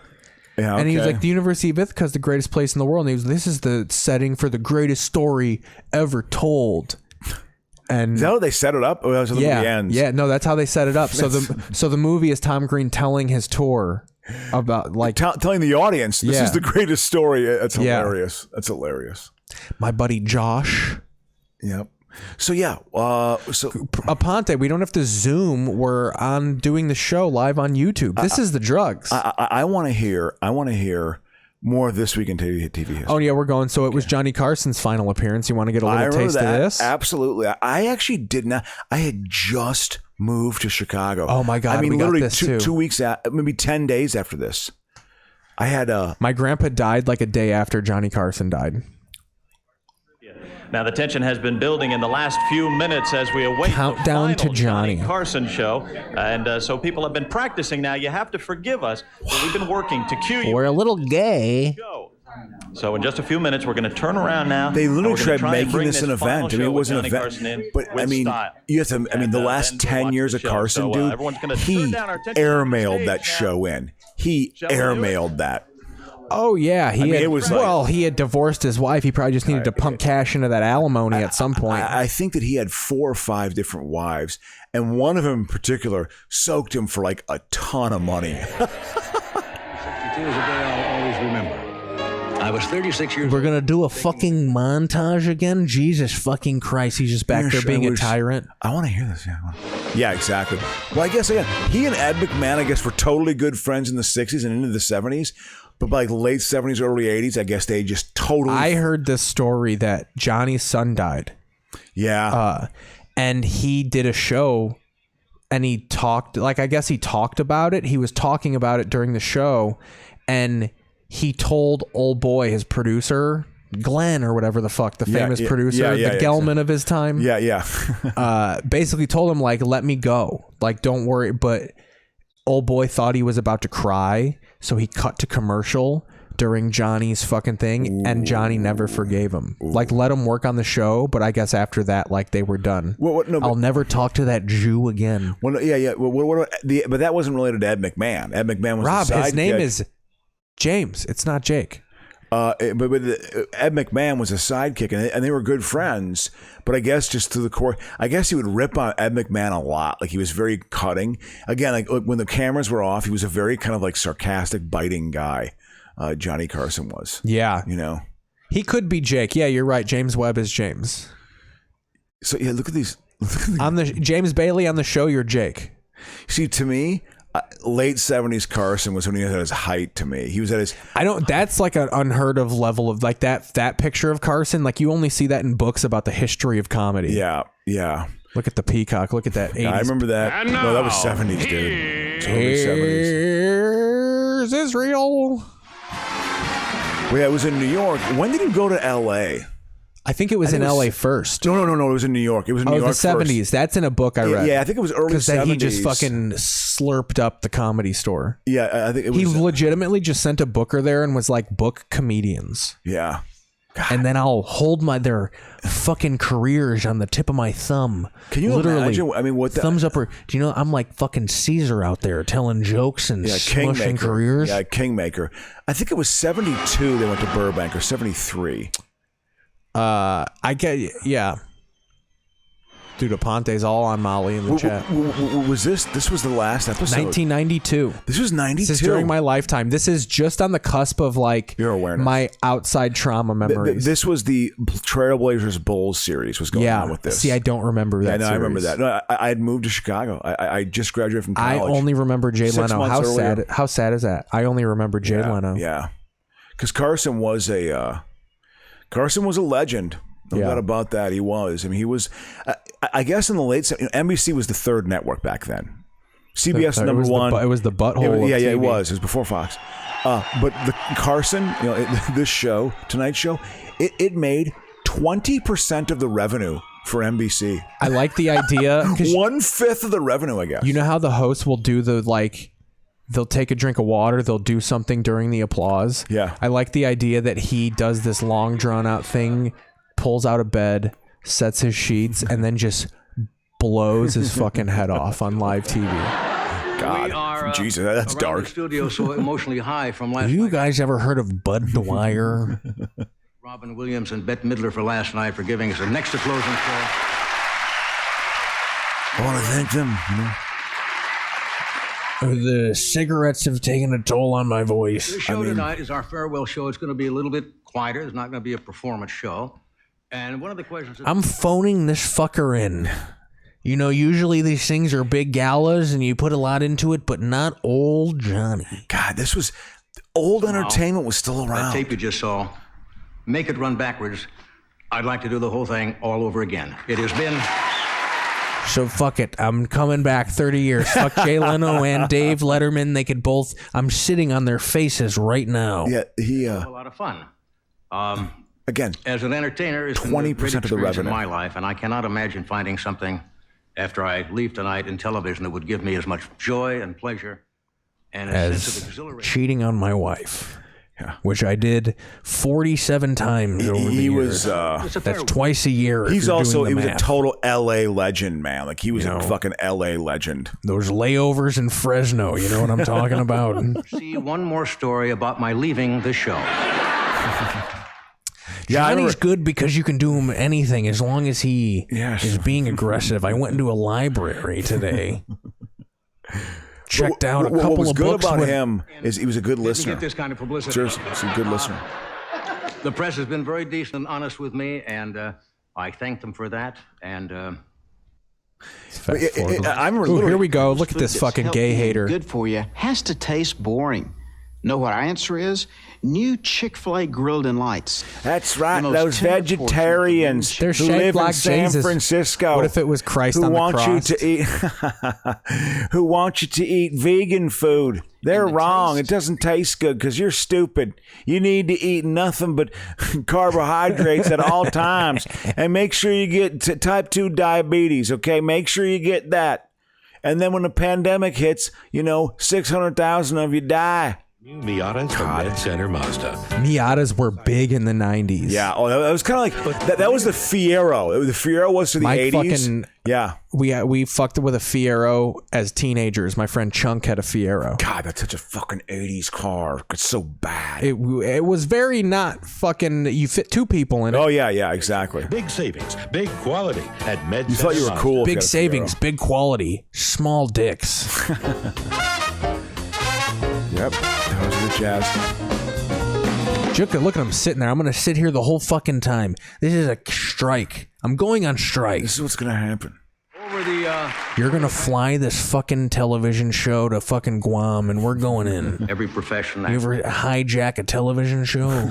Politicians, writers, and so forth. What we have tonight are just little images. We picked these things out just to show you. These are not long sketches like we do on our anniversary show. We just wanted to give you a sense of some of the foolishness that has happened on this show in the past 30 years. Are they going to show the hatchet? The hatchet? Here's what we're going to do for my last show. We're going to show old show. What a fucking hack job, dude. He was done. He should have just given up. Yeah, dude. I mean, honestly, he probably did it for like 10 years too long. Certainly 5. Here we go. I'm more interested, so we'll go into Richard Nixon. We'll go into the end here. What are you, Nixon? I want to see what David Nixon said. I gotta go back to it now. No, I'm sorry, dude, but I thought it would be kind of interesting. But that's okay, dude. No, let's watch Bob Hope. Oh, I thought that was fucking Rodney. So thank you. This was 3 days after I moved to so Chicago. 80s. Yeah, even though this is... I love how they think that's the funniest shit ever, that they sang well. Yeah. Isn't this a delight, Bob? Well, it's just old entertainers, it is people at the sunsets of their career. Isn't that amazing? I'm sitting here just face fucking you guys, just not doing it, giving an effort. To America's most popular movie. Sit down! I think we ought to check this out. They're going by Man. Is this 3? by motorcycle. This, if I'm not mistaken, yes, 3. I never saw 3. By car. You're driving. No, I'm driving. This Memorial Day weekend, let nothing... Right? James Bailey agrees. What a lazy last show. Oh, absolutely. I mean, it's, Fucking Leno's behind the curtain, just ready. Come on, Johnny. Literally, they totally changed it. The next night, they totally changed the set, and Jesus Jones played. We're going to get a Dorf on Golf. I thought this was going to be a Dorf on Golf infomercial. Remember Dorf on golf? Yeah, absolutely, man. I remember that absolutely.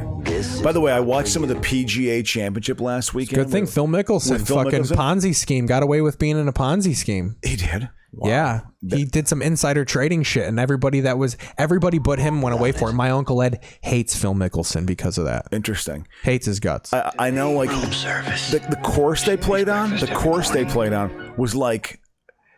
Hold on, we got to hear the song. Unbelievably hard. This is 1992. Yeah. God, but it looks so old. Dude, I remember this commercial so fucking hard. God, it looks so dead. You made me breakfast in bed. Well, you finally gave me your puss. It's you gave me my annual birthday blowjob yesterday, so I had to owe you that too. I got my only blowjob you'll actually give me all year on my birthday. All right, let's go. I like that scene in the pilot to. Who the fuck is that? It's Joe Cocker. Joe Cocker's gonna come on and have a fucking seizure. Wow, let's see what he has to say, man. Joe Cocker. Oh no, we cannot hear what Joe Cocker has to say. You can't. Was it ZZ Top? Do you want to go just see some fucking musical acts? You want to flip through some musical acts? ZZ Top gag. He had Yo-Yo Ma. I got to talk over this. He's still doing this. Can you imagine if Yo-Yo Ma has fucking... Yeah, we can show that. It's fucking YouTube check. Pavarotti. He was amazing. He had an amazing voice. Ooh, here we go. Stevie Ray Vaughan. Hell yeah. God, he died in Wisconsin. Fucking ZZ Top stinks. I hate ZZ Top so hard. Yeah, there's certainly to me, girls in pants. That's what every song's about. Sometimes the pants are tight, and we got legs. Yeah, a lot of like I think of country strip clubs like Porky's. That caliber of strip club played a lot of ZZ Top. Well, for Christ's sake. Look at him. We were just nuts wearing the beard. Wasn't that funny? We were great, weren't we? What, so he just sat down for a little bit and now he goes over to the desk? Going over to the desk. This microphone hasn't worked ever in front of me. This really is a airmail in it. CAD EO 100S. Is this doing like a gag ad? 7 other people up for that job. Well, look, Star Search is really kicking off. Yeah. I got this Lifestyles of the Rich and Famous show. Yeah, he did.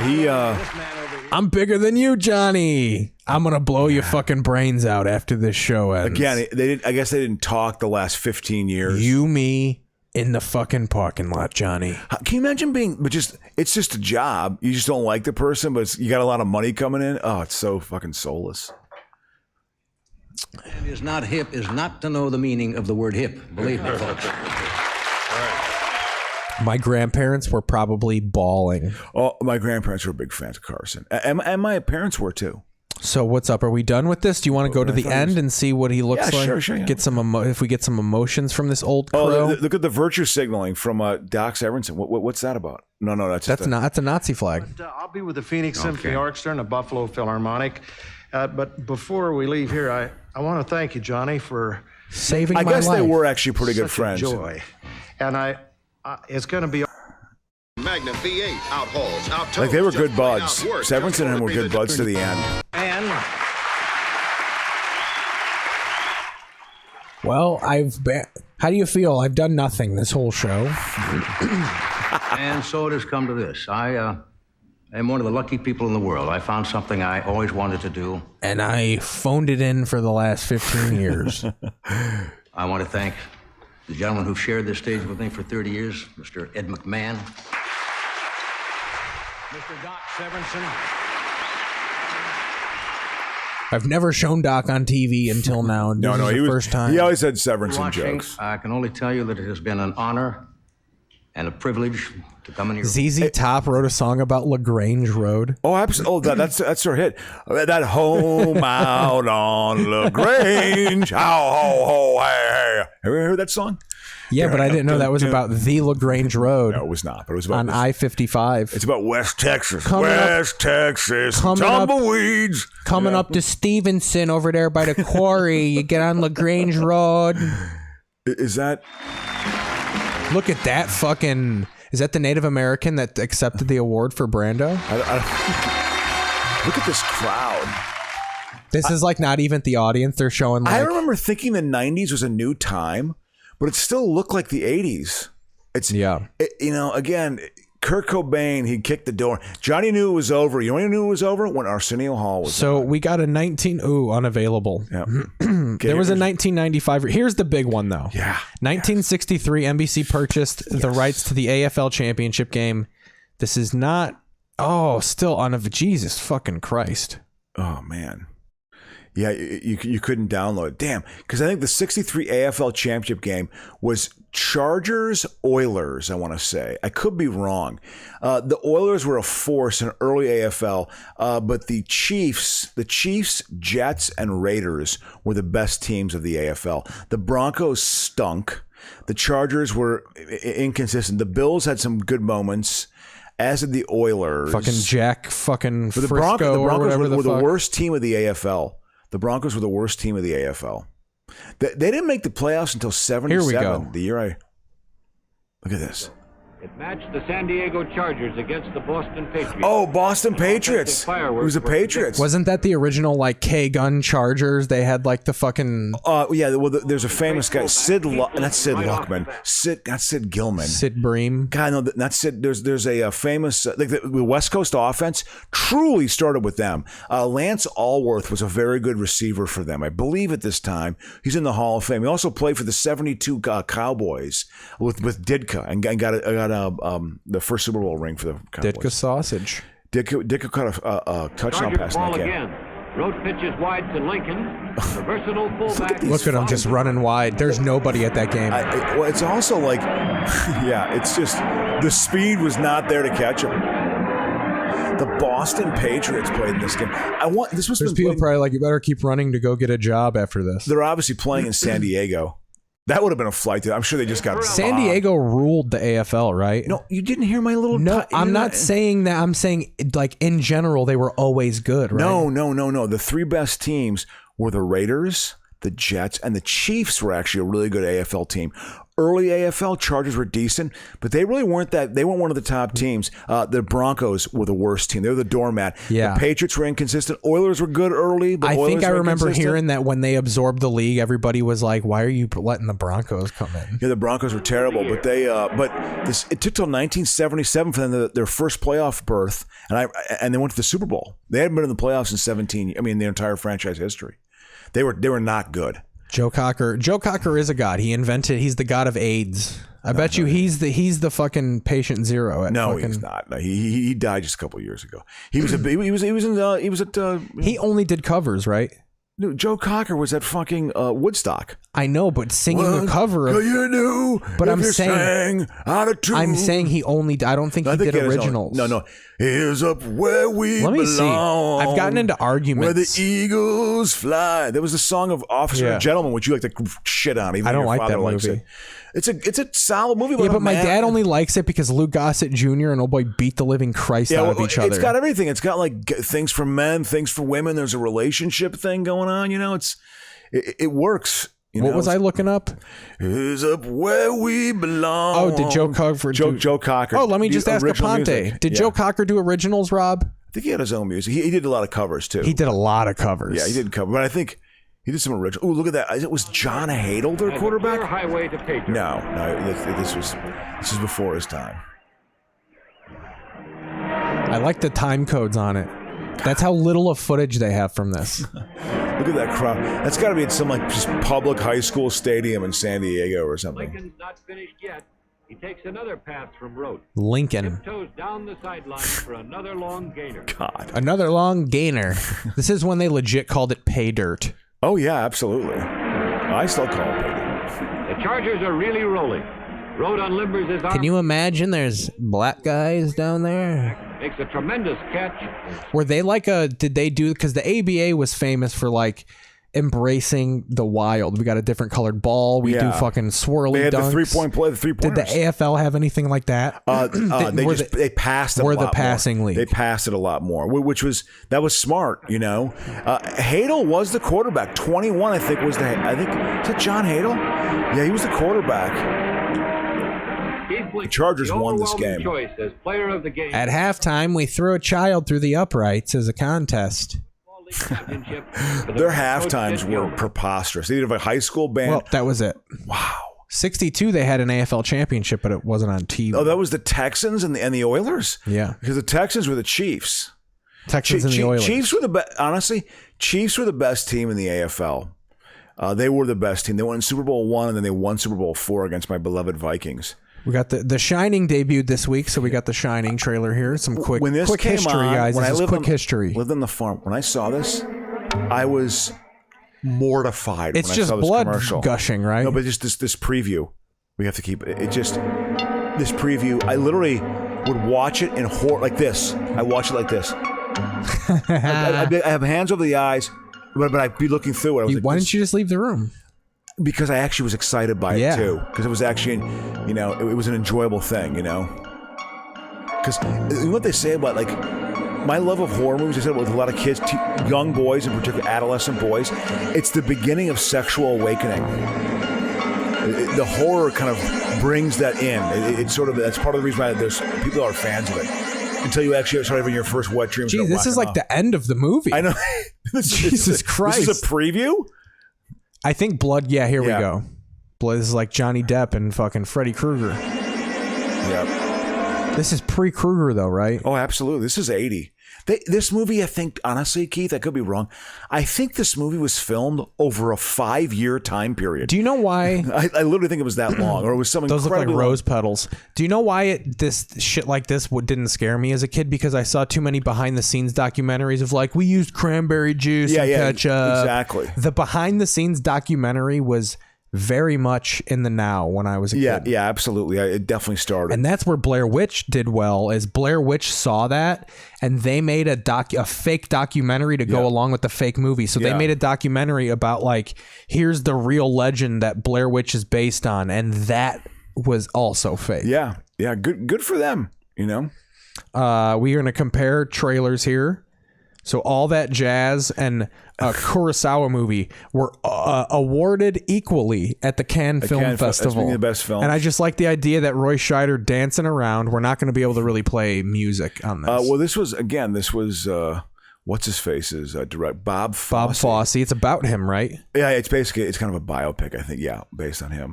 And he was just a. It's so funny. They think of like, you think of dance. It's a lot of gay people. He was a womanizing fucking. I mean, he was a pussy hound. He was a pussy hound, Bob Fosse. I mean, he was truly chasing women all the time, and he was big smoker, partier, drank a shitload. But I guess he was a real pussy hound. Yeah. You go from look at this. I mean, this is quality dance. I mean, what I mean? Oh yeah. I mean, you can tell this is like quality. It's like Kumail dancing around in the Eternals. So that movie, the trailer for that comic book movie, it's just him in the trailer so far. It's just him dancing Bollywood in like Bollywood clothes. Shut up. Yeah. Do you want to watch it? That's going on immediately. Okay. Oh my God. Yeah, it's great, right? Whoa. So I definitely got to turn it down. Context, so maybe there's got to be some context. Because, oh no, he's going to have a larger role. Because there's got to be some context as to why he's doing this. Because is it a mock of like the second Indiana Jones movie? Because come on, man, come on, it's man. coming. You got to watch. All right, here it goes.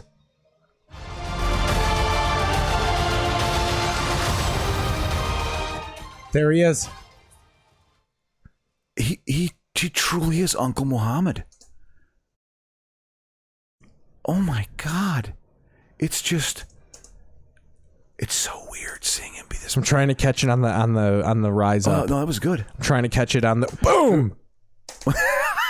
Let me try one more time. So is this trying to like being boom? There it is. That's all we're getting. They're literally going for like the Eastern market with this a little bit too, right? Is that sort of part of the? Oh yeah, it is. I'm sorry. It's other than that, the movie looks fucking great. It's gonna make money. It's gonna be a hit. He's somewhere in there. I mean, he's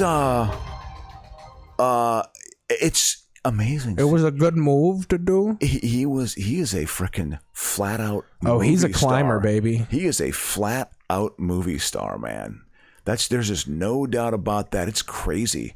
But he was in Chicago for like 7 or 8 years. He was there for a while before his breakthrough was doing his one-man show, and then it's just been nothing but rising ever since. I mean, he has risen hard. I mean, it's been an arc, but it's like and then obviously the HBO show really was the breakthrough, I think. I mean, Franklin and Bash was something too. And he did bit parts in other movies, but that HBO series. Here, let's look at. Wow. Let's do mysteries. Keith, I never thought he was that funny. He's got his appeal. I mean, I don't think he's terrible. I don't know, man.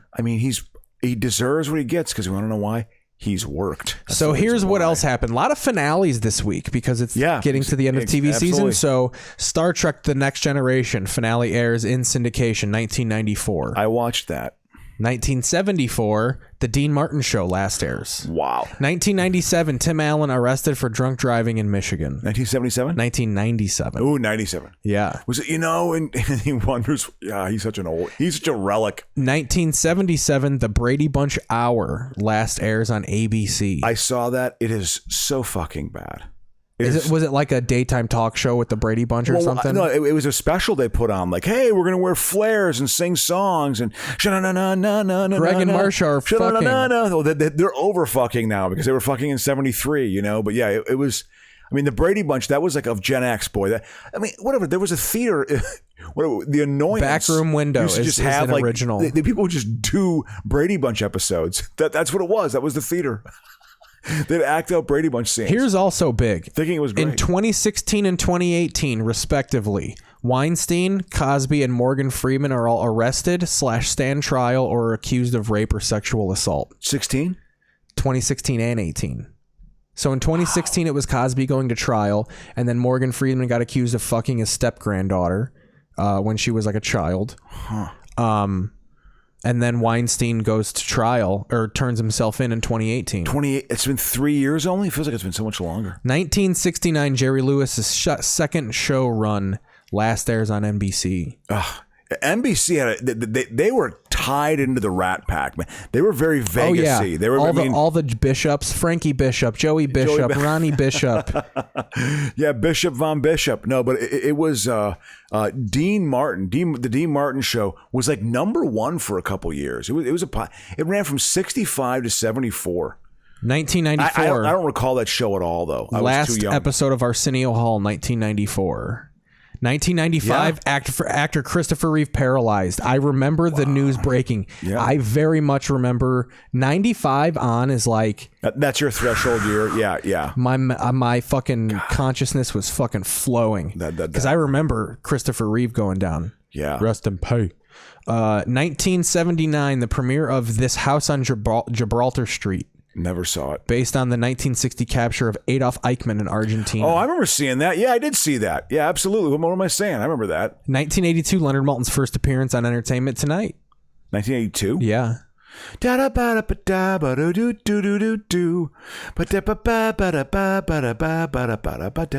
right, and then we're going to crank through these last ones because we're going to close it out with a little bit of TV league stuff. We got big movements. The Dave Thomas Comedy Show debuts on CBS, 1990. 1994, Cafe American last airs on NBC. These are just attempts at Seinfeld. Yep, exactly. Twilight Zone, John Landis found innocent of involuntary manslaughter, 1987. That is we talked about that story before on here. I didn't know he went to trial. Oh, dude, that was a huge. The people who testified against him never worked again in Hollywood. The people who were on he's set. like that. His fucking son. Well, I think the entire community was probably like that, But I mean, the story behind that Vic Morrow, we're doing an action scene. They had the pyrotechnics going, and it melted it was a helicopter above an explosion, and they didn't anticipate hot air rising, so the propellers of the helicopter melted, and then the helicopter tipped and then decapitated. Jimmy Swaggart is still decapitated Vic doing Morrow. it. Oh, wow. Vic Morrow and a 6 or 7 year old Asian get cut kids. And it was like, and they just chopped them up, an instant death.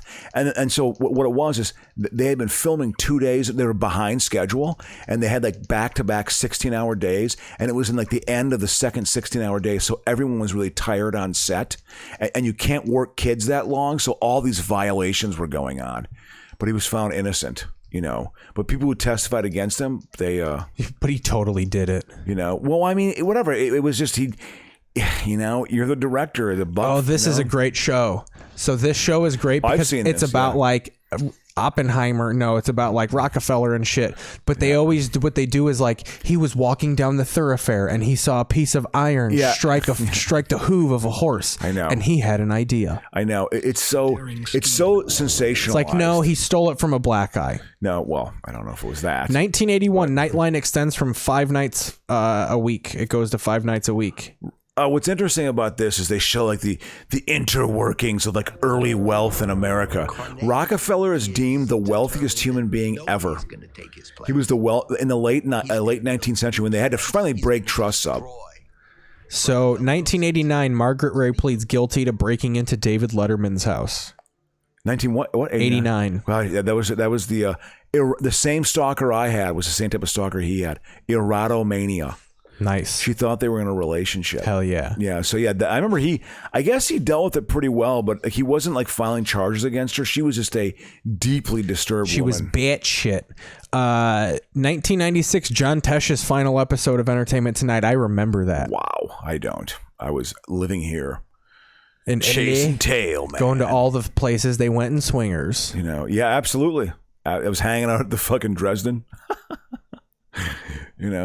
Going to fucking ye rustic cokehead. We had a lot of movement in the primetime table here, guys. NCIS is now the #1 show on television with 28.67 million viewers a week with streaming and Live Plus 7. Grey's Anatomy #2. Hey, I got a question here because you'll know better than I do.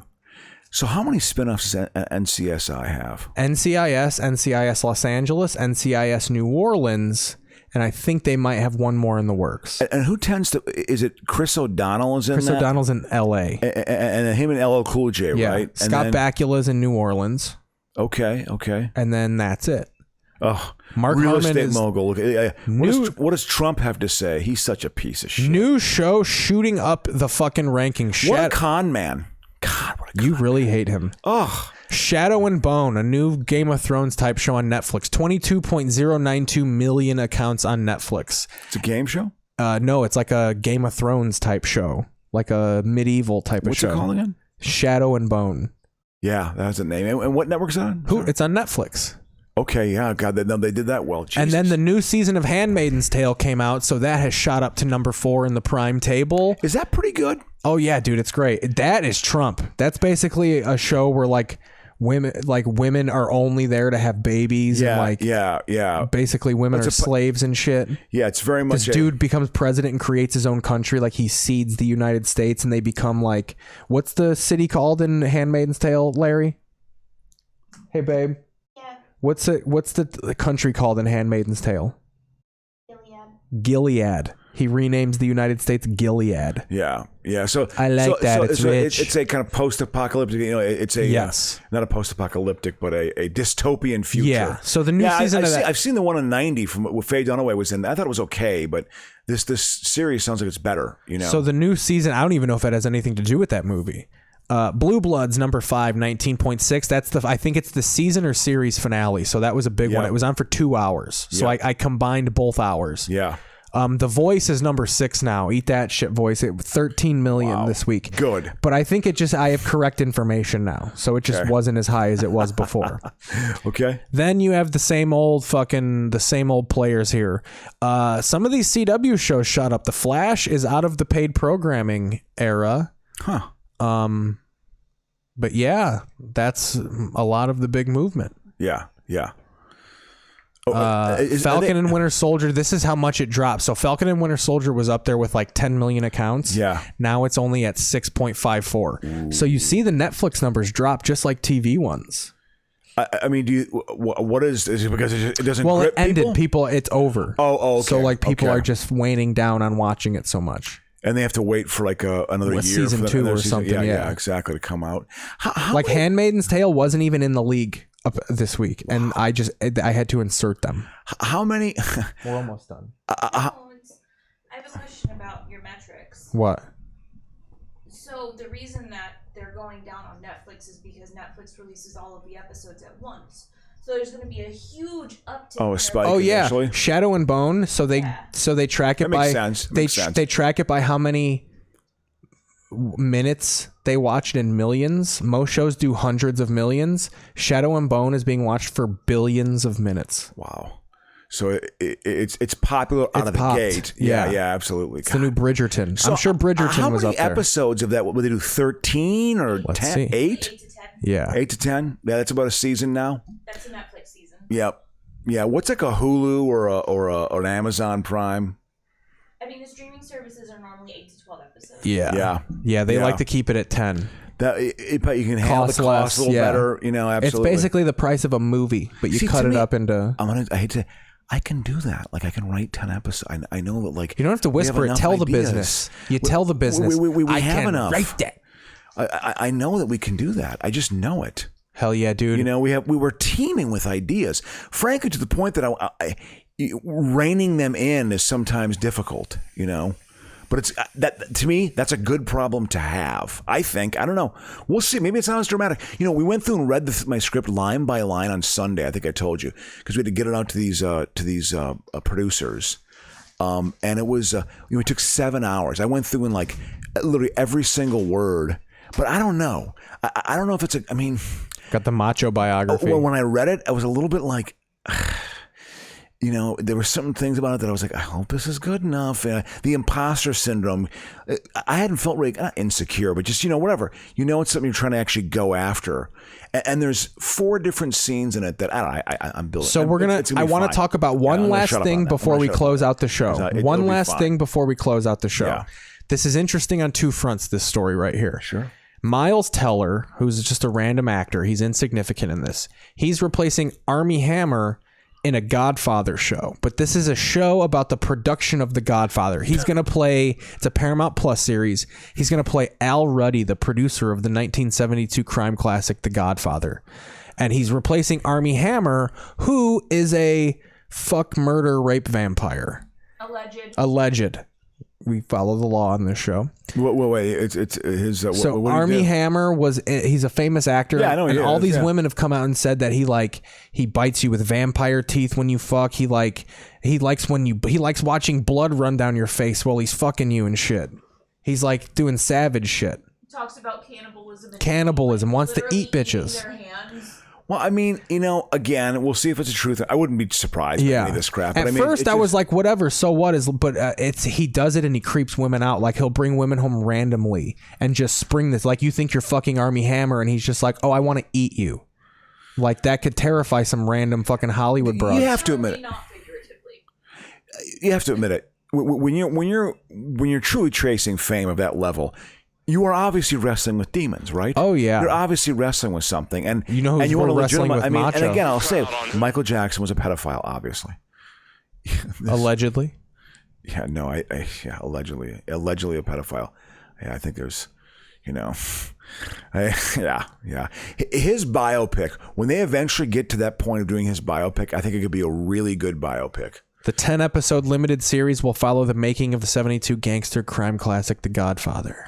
What a bizarre premise for a show. It's just like, what do we need? We're just rehashing things over. What's original? I love how they say it. Hammer recently came under fire after leaked messages allegedly accusing him of rape and also having a cannibalism fetish. Does he just get like slabs of human from the morgue? Yeah. Oh. Well, no. I think he probably just thinks about it, you know, and then talks about it, you know. God. I got to change cameras just to end the show. When did Savage die? Mid-90s? Late 90s? No, not that long ago. Really? Hey, Google. When did Macho Man Randy Savage die? Randy Savage died on May 20th, 2011. Oh, 2011. Yeah. Still, with that was 10 years ago. That should be in This Week in fucking sports history, what we do. But yeah, what a bizarre idea. Okay, so what else? Yeah, why is it interesting though? Because again, you want to talk about Army Hammer, or that's because it was Godfather related and cannibalism rape related. I mean, that's always a fun combo. What was he going to play in Godfather? What was it going to be? Al Ruddy, the producer, the jacked tall producer. So the behind the scenes of the making of the Godfather. Because it's going to be about Francis Ford Coppola being all mean and shit. Well, what I heard is that when he directed, that they had a backup director on set for like the first 3 or 4 weeks.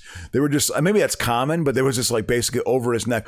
If you mess this up and we don't like what you're doing, we're getting rid of you. So I mean, he said that until they got I don't know at what point in the film where he realized he was going to be the director, but it was like 3 or 4 weeks in the film. Yeah. They got the dailies and were like, okay, we're on to something. And I'm opening the compressor in. I just got to pause because it blanks the fucking audio. Sure. But yeah, that means we're closing down the show. How did you feel about this episode? I think it was a decent show. I enjoyed it once again. It's a nice long one. Yeah. Well, how long?